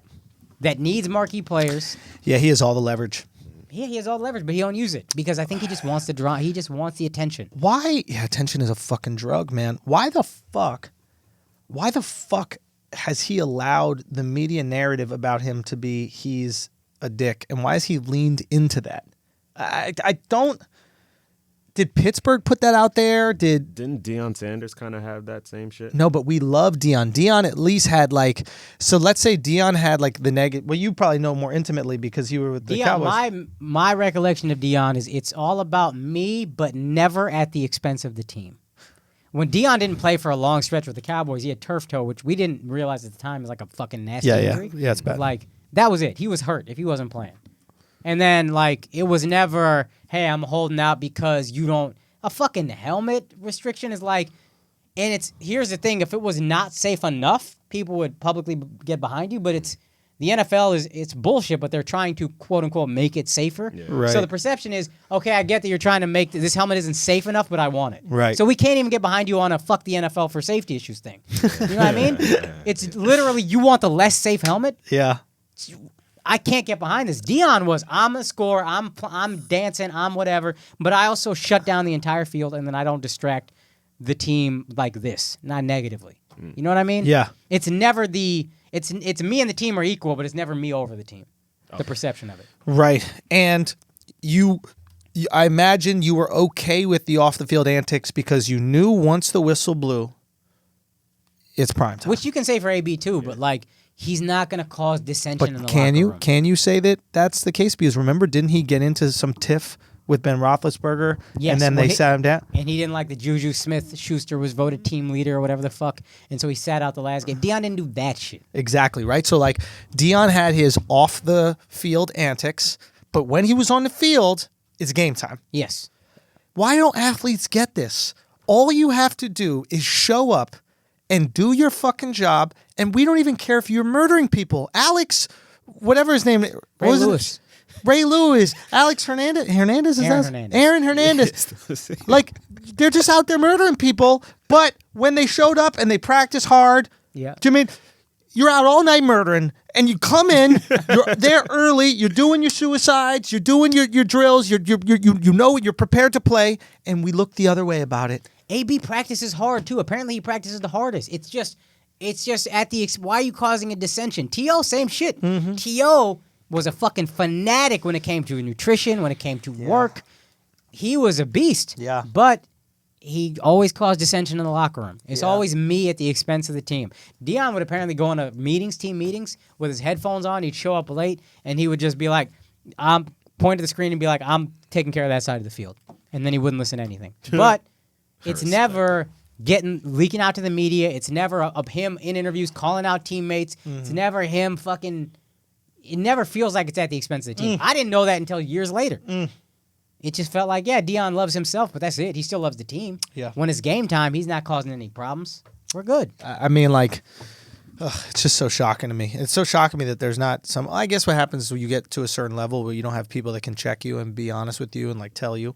You know, it's just like he's being rewarded for it to a large degree. He's fucking we're talking about him. Yeah. They want this fucking attention, dog. It's like you can't just wait for the season to start when we're going to say you're the best wide receiver in the league, hands down, every week. That's all the conversation is during the week. Wait a minute. Hold on. No. AB was getting touchdowns. It was Julio Jones that wasn't getting touchdowns. Julio Jones, yeah. Okay, I was trying to say, like, maybe that's caused the anxiety. That's why he needs to be spoken about. Here's what's tough about... Did y'all play, like, just football out in the yard or whatever the fuck in New York on the streets? Yeah. If you're not getting the ball or receiver, it's so fucking frustrating. It drives you insane. Yeah. A huge game for a receiver, he touched the ball 8 times. 8 times? 8 times is a big game. That's a big game. And you're running plays, dog. Plays, I'm blocking, I'm out here, and it's a position where you want attention. You score, you like attention. So not getting the ball and wanting attention is a bad mix. And not getting the ball, and they don't have less competitiveness. No, But imagine you're equally competitive, but you can't control whether you'll be able to contribute. Yeah. Like, that would drive me It drives fucking insane. nuts. That's why I like playing point guard in basketball, because I felt like I could dictate the game and help the team win, even if I wasn't scoring. At least I know I'm part of the play. You're involved. You're touching the ball. And who else has these fucking big attitudes often outside of football? Bigs. Shaq had a big fucking attitude. Yeah. If he wasn't getting his touches, Yeah. it was a problem. Yeah. If I don't get the ball, if you aren't delivering me to rock in the post, it's a problem. Yeah. And there is a vulnerability to not being in control of your fucking destiny, I guess. Yeah.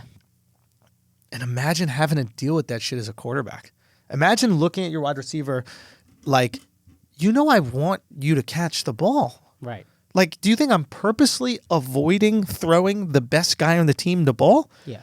I made the best decision I could before I got a concussion. Yeah. Like I am sacrificing my relationship with my family to get you the ball, and I'm a little bit off with my throw as a 300-pound man is charging at my chest to permanently change the way that I walk for the rest of my life, trying to get you the ball, and it's a little off, and you got to come back and bark at me with a blonde mustache? You're lucky I don't punch you in your fucking mouth. You are lucky I don't punch you in your fucking mouth. Bruh. So frustrating. I get both sides. Even as a cornerback, you can be a prima donna or whatever, but like if I don't see any action, that's a sign of respect. So I still feel rewarded. They didn't even throw the ball at this motherfucker. You know better. Yeah. You know better. That is, like you said, ultimate. Yeah. If you have 5 blocks in a game, that means they don't respect your ass. Yeah. That was trying you. Yeah. But you still involved, you still did your job, whatever. But as a cornerback, you can even not see the no action, and that's a sign that's the ultimate respect. They won't even look at me. That's the thing about interceptions being a misleading stat. Yeah. If you got tons of interceptions, they was trying you, dog. Trying you. They was trying you, dog. You know what I mean? If you if you look at the elites, elite guys, they might not have that many interceptions.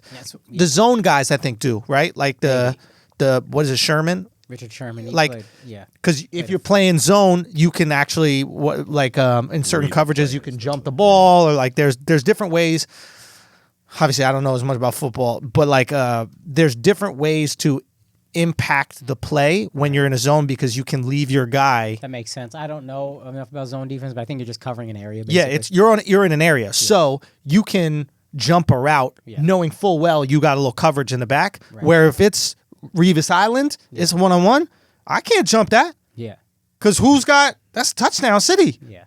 Right? So it's like, it's just. As a young fan, I didn't get that because Deion, when he signed to the Cowboys big money, he wouldn't get interceptions like that. And I was like, this guy sucks. Yep. And then people had explained to me, no, they're not even looking at this guy. That's how good he is. It's not even an option to throw over there. You throwing over there, you're taking a big chance. Don't do it. Dude, it's like a great counterpuncher in boxing. It's like, why is there no action in this Floyd fight? Because every time they try to throw, Floyd crushes them with a fucking overhand right. So they get hesitant. So there's no action.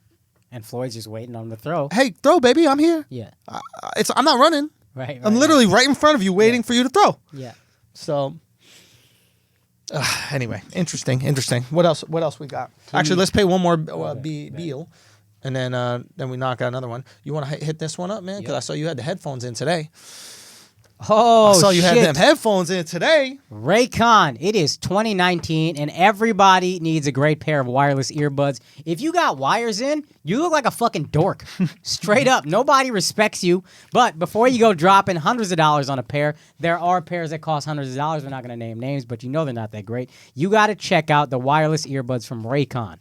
Raycon earbuds start at about half the price of any other premium wireless earbud on the market, and they sound just as amazing. The company was actually co-founded by Ray J, and celebs like Snoop are already obsessed. Raycon's E50 wireless earbuds have totally changed the game. They're super comfortable. They're easy to take anywhere. They fit. They don't fall out. You had told me this. The other ones, every earbud I've ever had always falls out of my ear except these. So some wireless options are not that stylish. They stick out, man. Everybody can see them. These are discreet. There's no dangling stems, nothing like that. They offer their wireless earbuds for everyone in a range of fun colors at an unbeatable price. So go buy Raycon You go to raycon.com/flagrant2 to get 20% off your order. That's not a small discount. Go do that. And again, that's not the promo code. That's baked into the website. Yeah. So you just do Raycon. What is it? buyraycon.com/flagrant for 20% off your Raycon earbuds. If you've been eyeing a pair, now is the time to get them. One more time, www.buyraycon.com/flagrant. There we go. There. Damn, you were good at that, son. Oh, thank you, dog. Akash, you gotta do more of these reads, bro. Got you, dog. I got you. Let's do that. Yo, so there's some cool news for Akash. Akash is extending the tour. You got more dates going. Got more dates, shit. son. Talk about it. Shouts to TJ. He knows who he is. We got a date coming up I'm going to get the exact date soon, but I'm going to be in Philly in February at Helium Comedy Club. I'm going to be back in San Francisco. We're doing a small joint soon, but I'm going to be back there in January for 2 shows. San Jose, actually. And then I'm doing Sacramento. I'm doing a one-nighter also. And there is... Do we have links for this? Yeah, we're going to have ticket links up soon. Good. So this is, and shouts to TJ, man. That's our agent. And he's the best, man. Come on, man. Always, bro. You know you part of this team, man. So it's like we gotta build things that are different. And but it's just so cool to see you doing these things, man. Because when we start, when we started comedy, I think it's so important to like reflect, and this is no matter what business you're in.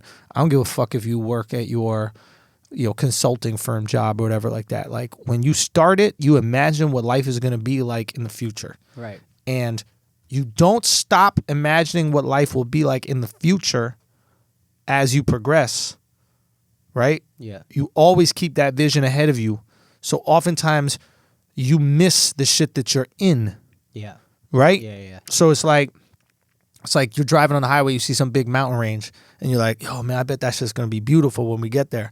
And then you get right in the mountain range, but you're still looking forward, and you're like, yo, you see that lake over there? Yeah. I bet that's just going to be beautiful when we get there. Right. And you keep driving, you forget to notice how fucking beautiful shit is. That's a good way of putting it, yeah. Right? So it's like when we started comedy, and we're both thinking, oh, man, it's going to be so sick when we're out here playing the clubs and just hitting the fucking road and being comics, you know what I mean? Like, it's cool. It was cool for me when I started that, and I'm excited for you to... Dude, it's exciting. For you to do that and, like, just see that happen, and, like, the fact that we could build that. Putting up the clips are getting numbers. I have a video trying to teach white people how to say namaste. It got 300,000 views on Twitter in like 2 days. It's at 300,000 on IG. Gosh, man, I'm telling you, you're going to be that guy, because I think, like, India's just such a massive market, because all these people got the internet, but they don't have shit to make content with in the same way that we do. Right. Whereas, like, an American will buy a DSLR camera and then just, or even their iPhone that got 4K on it and post shit. In India, motherfuckers are still poor. Yeah. They ain't got $1,500 to buy camera gear and shit. Cheap, and that's it.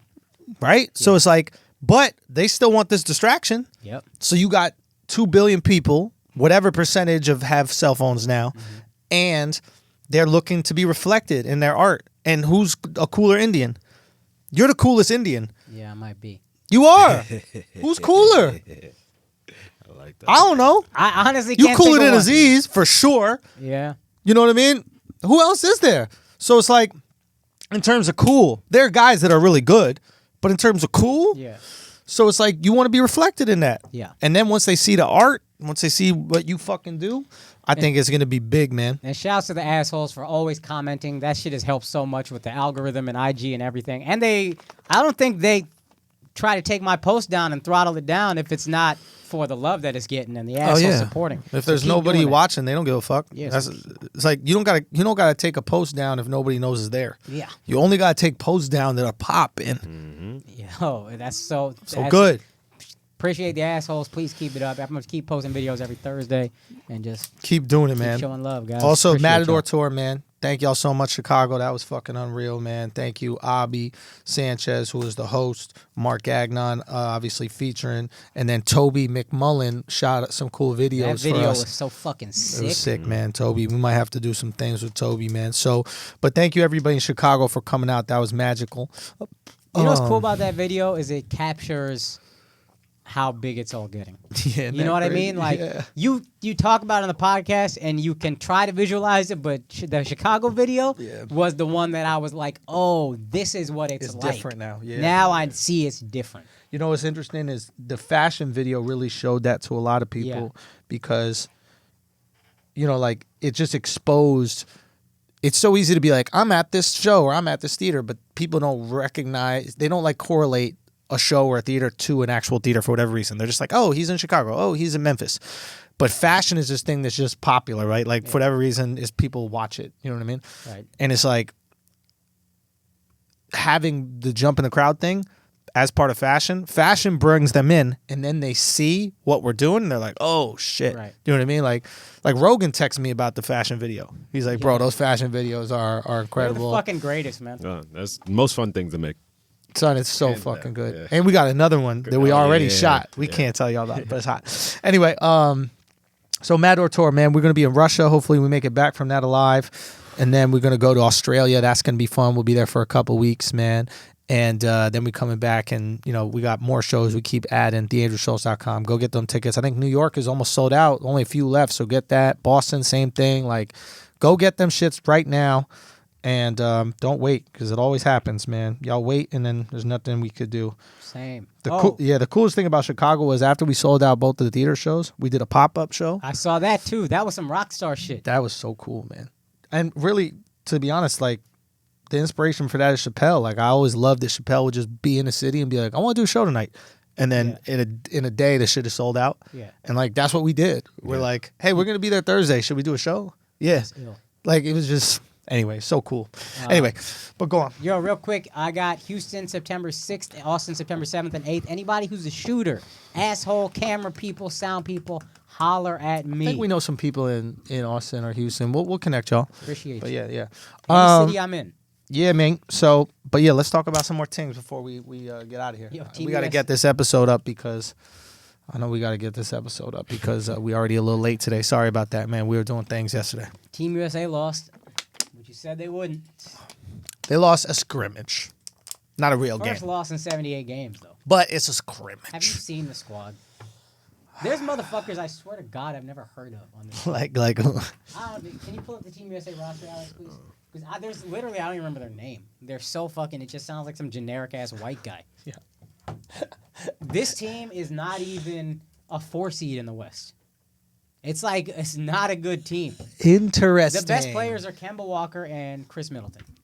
Yeah, that's not a good look. And I'm not disrespecting them, but like... That's not a good look. That's not an international dominate-you squad. That's not a good look. And on some level, I understand completely. Who do we got here?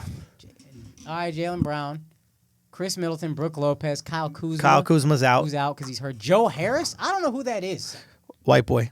Nice at threes. There should be no white dude on Team USA. You're not Larry Bird. Be out, bro. This is the Christian Laettner on the roster. First of all, I think that's absolutely hilarious. I guarantee the only reason he's there, I think he was the guy who won the 3-point contest this year. Okay. And I think the only reason here is because the FIBA 3 is shorter, is closer, and you could play zone in international. So they're like, yo, we need to surround this shit with some shooters. Give me some white boys. Also, you're playing against non-Americans, so white boys can guard them.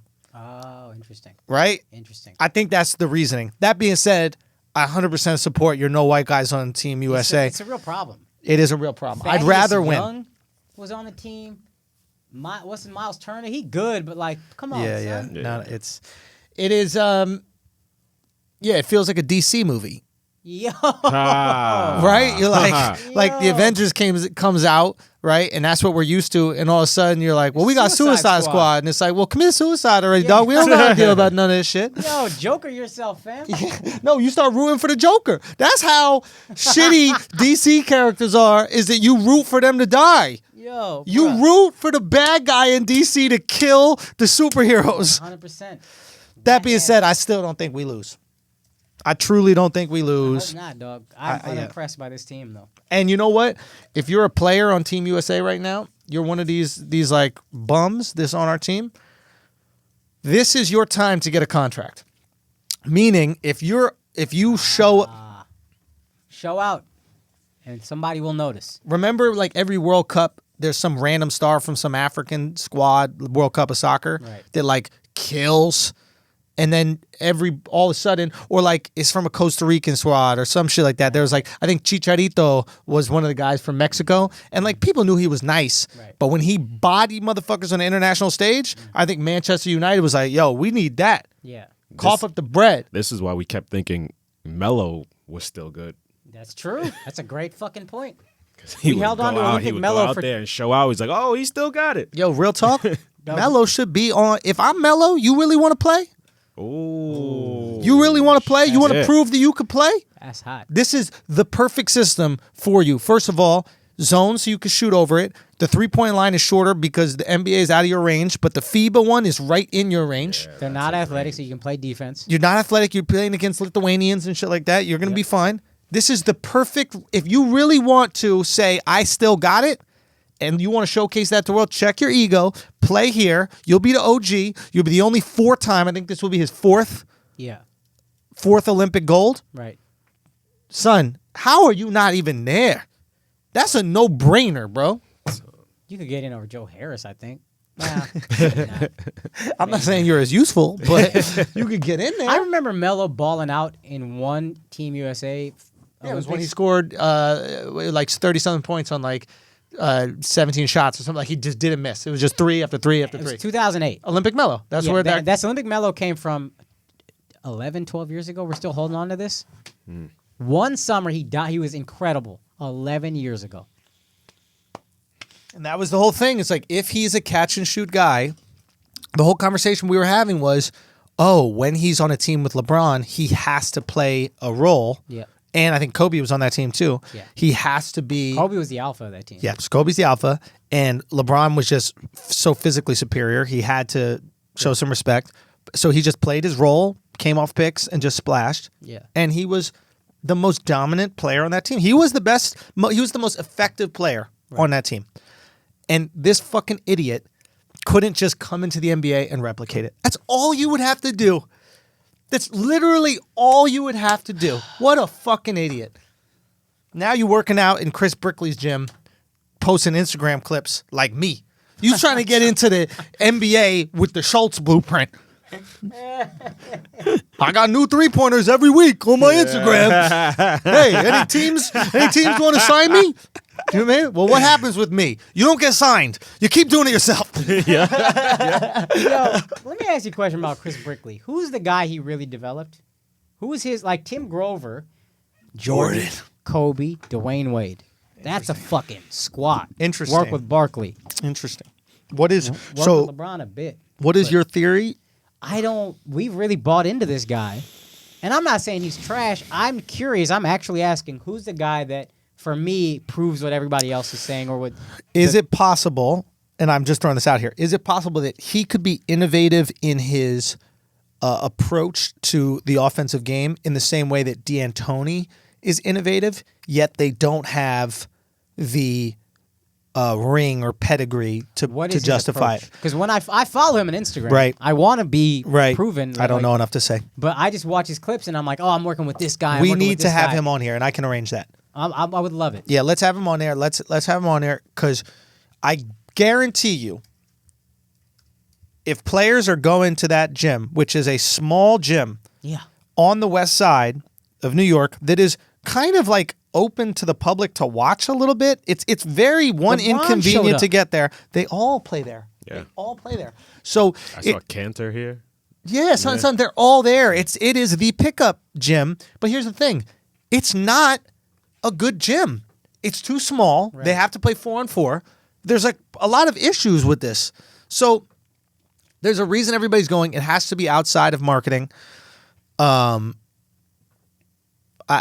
have to figure out what his contribution is. I just need to know. I'm gonna ask Carl Lentz. Carl knows him. Okay. And I mean, look, I'm sure the kid. Listen, looks, race, all these things play into everything. I'm not trying to like blame shit. I'm just saying it's to what degree do they play into it.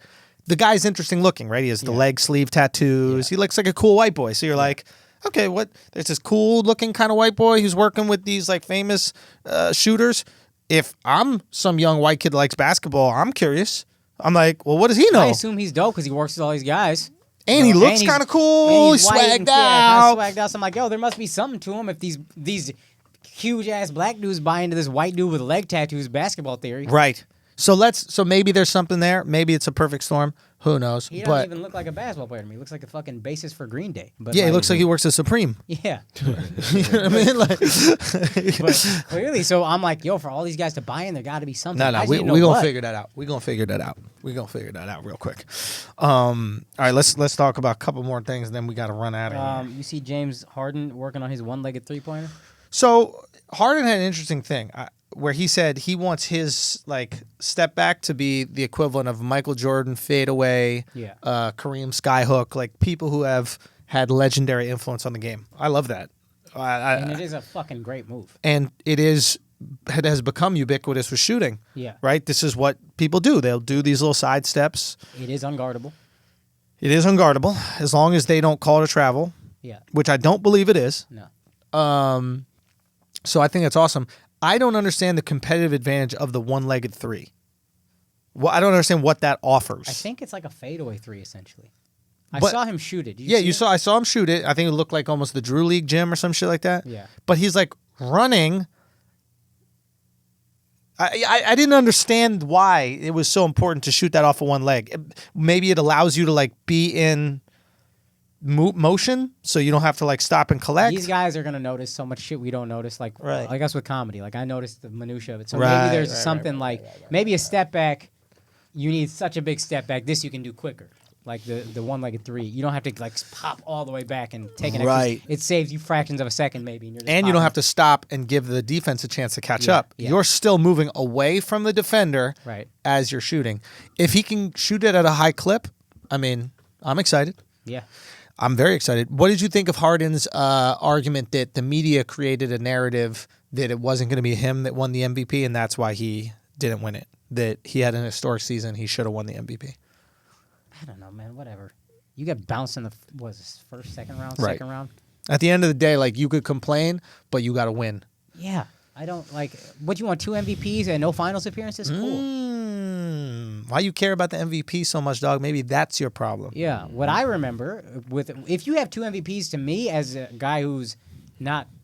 I don't really want to love James Harden. Yeah. I'll look at him and I'll be like, okay, well, you got 2 MVPs. And then in Game 7 of the conference finals against a dynasty, you bricked every 3 at home. And in Game 6, you were up 3-2. Chris Paul went out, who's not nearly the player you are, and you couldn't carry the team to a win. 1 win in 2 tries. That's a great point. So you get your second MVP. I'm going to still remember that. Does James Harden have some mellow in him? He might. Any player who doesn't sell out on defense, you can kind of throw a little mellow thing at him, where it's like he got enough videos of him playing a horrible defense that you can craft a mellow narrative about him pretty easily. He's a better player for sure. Yeah, no doubt he's better. But remember when Chauncey said that shit about Melo? Yeah, I'm wondering if an MVP season for James is good enough, right? Like I'm wondering if that might be unfair. But I think a couple more seasons where it seems like he's putting up crazy numbers and they don't win, and he seems to, like, I think there's got to be something else to do besides another offensive move this offseason, right?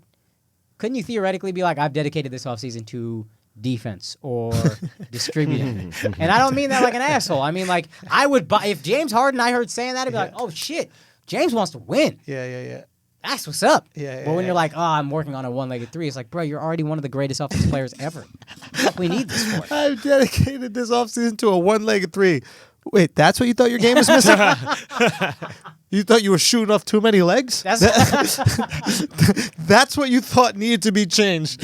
Is his one-legged 3. That's what's keeping you from a ring, huh? 2 feet. Guys, I swear to God, if I was able to shoot off of one leg last year in those playoffs, I mean, I know I'm so exhausted I can't shoot off 2, but why don't I bring all my weight on 1? Yeah. Let's make offense harder, so I'm more tired on not trying for defense. It's like you couldn't get elevation off of 2 legs because you were so exhausted. Right now you're focusing on 1. What do you think what do you think is going through his head when he comes back from his Italian vacation and he finds out his star player the entire summer was working on 1-leg fadeaway 3s? D'Antoni seems to only care about offense too. He probably thinks it's brilliant. Fair enough. Fair enough. But yeah, if you're a coach like Popovich, if Duncan was like, "Hey man, I've been working on fucking half court shots," he'd be like, "I don't." This is not, or like the slow ass Spurs. If Duncan was like, "I've really been trying to extend my range to the 3," he'd be like, "Get your fucking mind." Yeah. I got Bruce Bowen planted in a corner. I got Manu. Tony can't really hit threes, but like we don't need you. We need you in the paint. Yeah. That was conventional wisdom, and now it's changed. I get that, but like, bruh, don't dedicate yourself to defense right now. Or even if it's, I'm trying to figure out the best way to get everybody else involved. Even if it's bullshit, I'd buy it. I'd be like, yo, that's great. That's what you're missing. Sell me a dream, dude. Yeah. Sell me a fucking dream. Like, he's being honest about it. He's like, I don't give a fuck about anything but scoring. Yeah. I don't care. KD dedicated himself to defense. KD wasn't a strong defender when he came into the league. Oh, really? I thought that was his shit. I remember him being one of the greatest offensive players in college history. And then I remember high school. College, too. Oh, my God. I thought you were talking about KG. No, Kevin Garnett. KD. Yeah. No, he was not a defender. He was not a defender. Now Kevin Durant's a fucking defender. Yep. Great help defender, too. Yeah. And that's something he built up. And I remember him the first time he played in Team USA without a bunch, when he was like, this is your time to be the alpha, I remember his defense, they were like calling for him to be a better defender. And he did. Harden, we've been calling for that. Not happening. And you won a second MVP for historic offensive numbers, and your team got worse. That's interesting. There's no accountability for Harden, and he doesn't seem to have his own personal accountability. Like, you don't need to score anymore, dog. You score enough. You are undeniably the best at scoring for your team. Yeah. Maybe the best at scoring in the league. I'll give you that. Sure. But that's not the difference maker. And you got to eventually realize that. And you got to go, maybe I'll score 5 less points a game, but I'll lock the fuck up. Yeah. Because that is going to take 10 points away from the other team. And now we have a 5-point plus. Right. What helps you win the game? What is most effective? Go out there and guard their best player. Go out there and guard Steph. Dude, go out there and guard these motherfuckers, yo. All the GOATs that we look at as GOATs. Yeah. There was a time when they were like, I'm locking down Kobe. defense. Kobe. Jordan. LeBron. All of these guys. Jordan won a fucking defensive MVP. LeBron could have guarded 1 through 5 in Miami. Kobe was a great defender. I remember Kobe guarding the Kings when that conference finals, just marking up Bibby. Wouldn't let him get past half court, bumping him everywhere. Kobe would I'm locking down. Let's go. And Kobe's a guy that we know loved to score. But he still said, let's go on D. How old is Harden? 28, I want to say. So he is beyond the age where you realize what it takes. He is himself. Maybe. Because in my mind, I think you can make changes on the type of player you are. He's 30.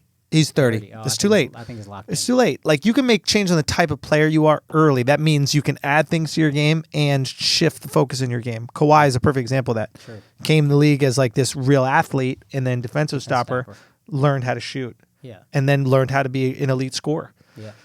But I don't think you can change your mentality about the game after a certain age. Yeah. Like, Melo couldn't change his mentality about the game. Right. You don't change your mentality about the game after a certain age. And 30, this is what Harden is. You need to put somebody on that team that, actually, I don't even know. Maybe the problem, I mean, as much as Chris Paul's annoying, the problem is Harden, man. Yeah. I mean, you could also say the problem is the Warriors. Right? Like, if there's no Warriors, the Rockets probably win. Yeah, fair. Win it all, right? You could say that about so many teams. Exactly. So, the Warriors... Warriors... one of those teams every year. Every year. And the Warriors are there. So, what are you going to do to get over that? Right. And now it's not the Warriors, it's the Clippers. And you know where the Clippers are going to make their name? Defense. You know who would be the perfect teammate? And we say this for everybody. You know who would be the perfect teammate for Harden? LeBron? It's Kawhi. I'll lock down whoever, fam. Yeah. I'll do it. Hey, all I need you to do is go out there and get buckets. Because all Kawhi wants with Paul George is James Harden. Yeah. Take the burden off me. Yo, can you get some buckets so I don't got to carry these fucking teams? My knees hurt. Yeah. Like, all I need you to do, I'm going to do everything. I'm going to lock the best player. I'm going to carry this fucking team. I'm going to do whatever we need to do. I just need, when I'm tired, just give me some buckets. Give me some buckets. That might be the most important aspect of a championship team Is having an excellent defensive player who can also score. 100%. Pippen, Klay Thompson. Oh, fuck. Great point, yeah. Jordan, Kobe, Jordan too. Yeah. Duncan. But I'm just saying, like, As a sidekick, as you a need... sidekick, that is probably like the most important asset. If you have it as a A sidekick, defensive shooter. if you have it as a sidekick, it's through the roof. Yeah. Usually your alpha player is that, but if you, I mean, like Pippen couldn't shoot, but Pippen could score. yeah. But that's a lockdown. Yeah. Yeah. They could also Lockdown, score. And he could score. Yeah. You know, so it's like 100%. And James Harden You know needs who to never acquire had that. LeBron. Ooh. That's a part of what my argument is for LeBron maybe being the okay. GOAT. I'd put it to rest when he went to LA temporarily. But he never had a Pippen. He never had a guy to... Nah, but Kobe didn't have it. Nah, he had Shaq, dog. He had Nah, Shaq. the second two. The second two were fucking earned. Yeah. The second two were really earned. I also think that we underestimated Pow's skill. Pow is a really elite, like... That was incredible. and I he was wanted in to say a, it, but I didn't want. I thought I was gonna get dog pound. Really? Nah, Pow is an elite big. Like, for his touch, his passing, his, like... No, but we're He talking wasn't defensive. Shaq. Kobe's the alpha of that team. Defensive, Kobe's the though. defensive alpha. Oh. Andrew They Bynum were helped a bit. walking. Every big man was walking through. So I give Kobe his 2 for sure. Those last ones. The other thing Kobe had that LeBron didn't have was a fill, and maybe you could say LeBron won't allow a fill, but all those other guys, all the GOATs had great coaches. All the GOATs had GOAT coaches except LeBron. Kobe and Jordan, Magic. Riley. Yeah. Who's Shaq? Who's the other guy I was just thinking of? Tim Duncan. Duncan. Like, name all your GOATs. They all had a great coach. LeBron's best coach ever was... Yeah. Maybe Hakeem Olajuwon didn't have a GOAT coach. Who was that? Rudy Tomjanovich or something like that? True.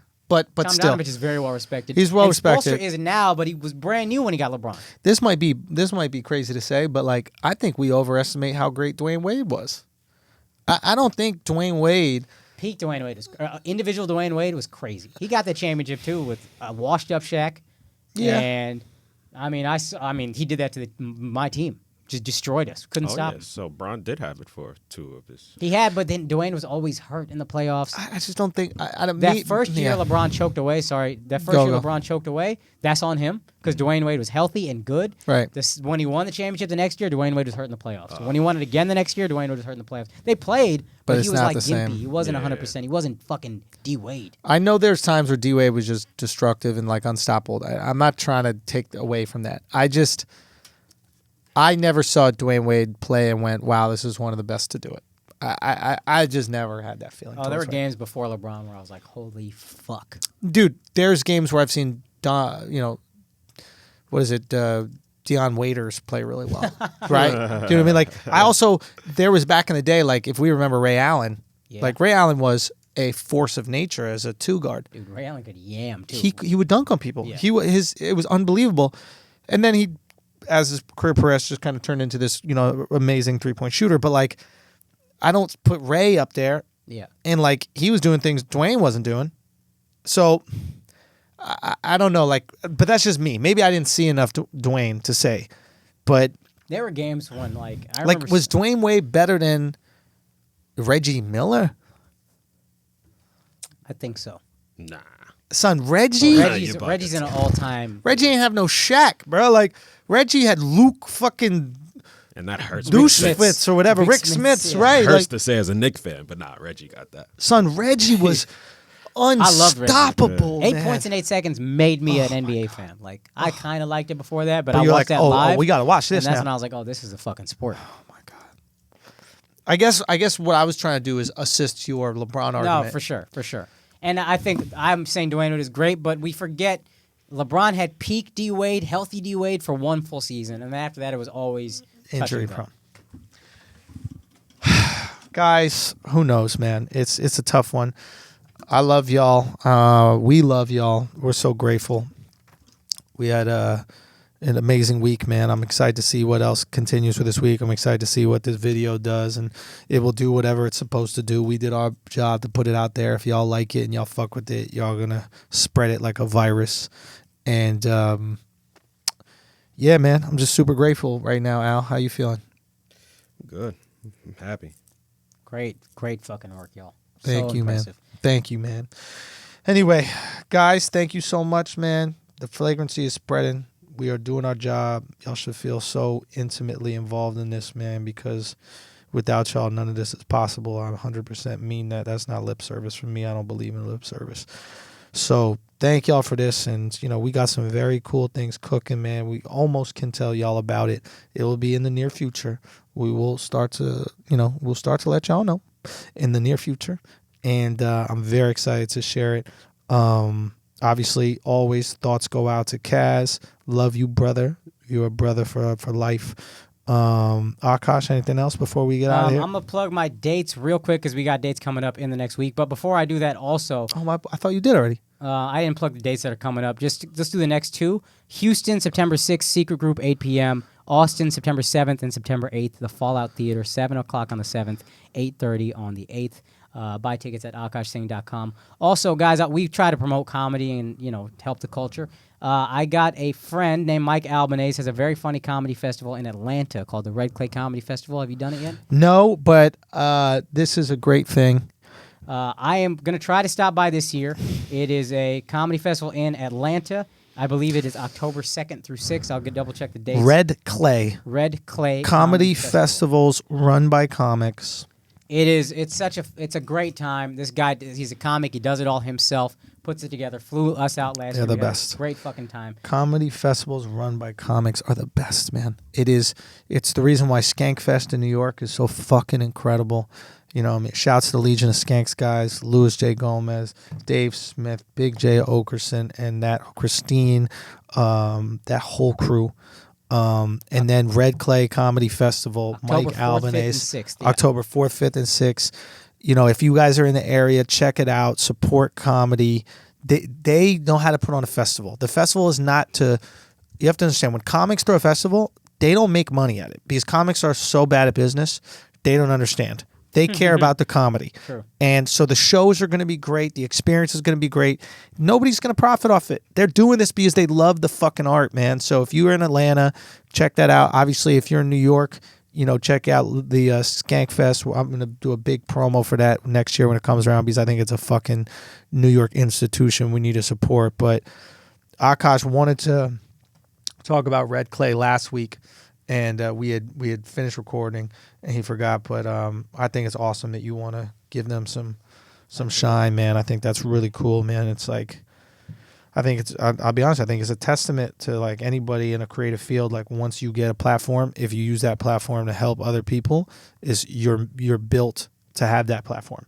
If you use that platform only to help yourself, then in my mind, you're not doing the right work. Just paying it forward, dog. Real talk. So that's great, man. We love y'all. Thank you so much. Al, I love you, man. Such great work this week, man. So fucking great. Akaash, love you. Yo, Asshole Army, keep it tight. This is Flagrant 2. Peace.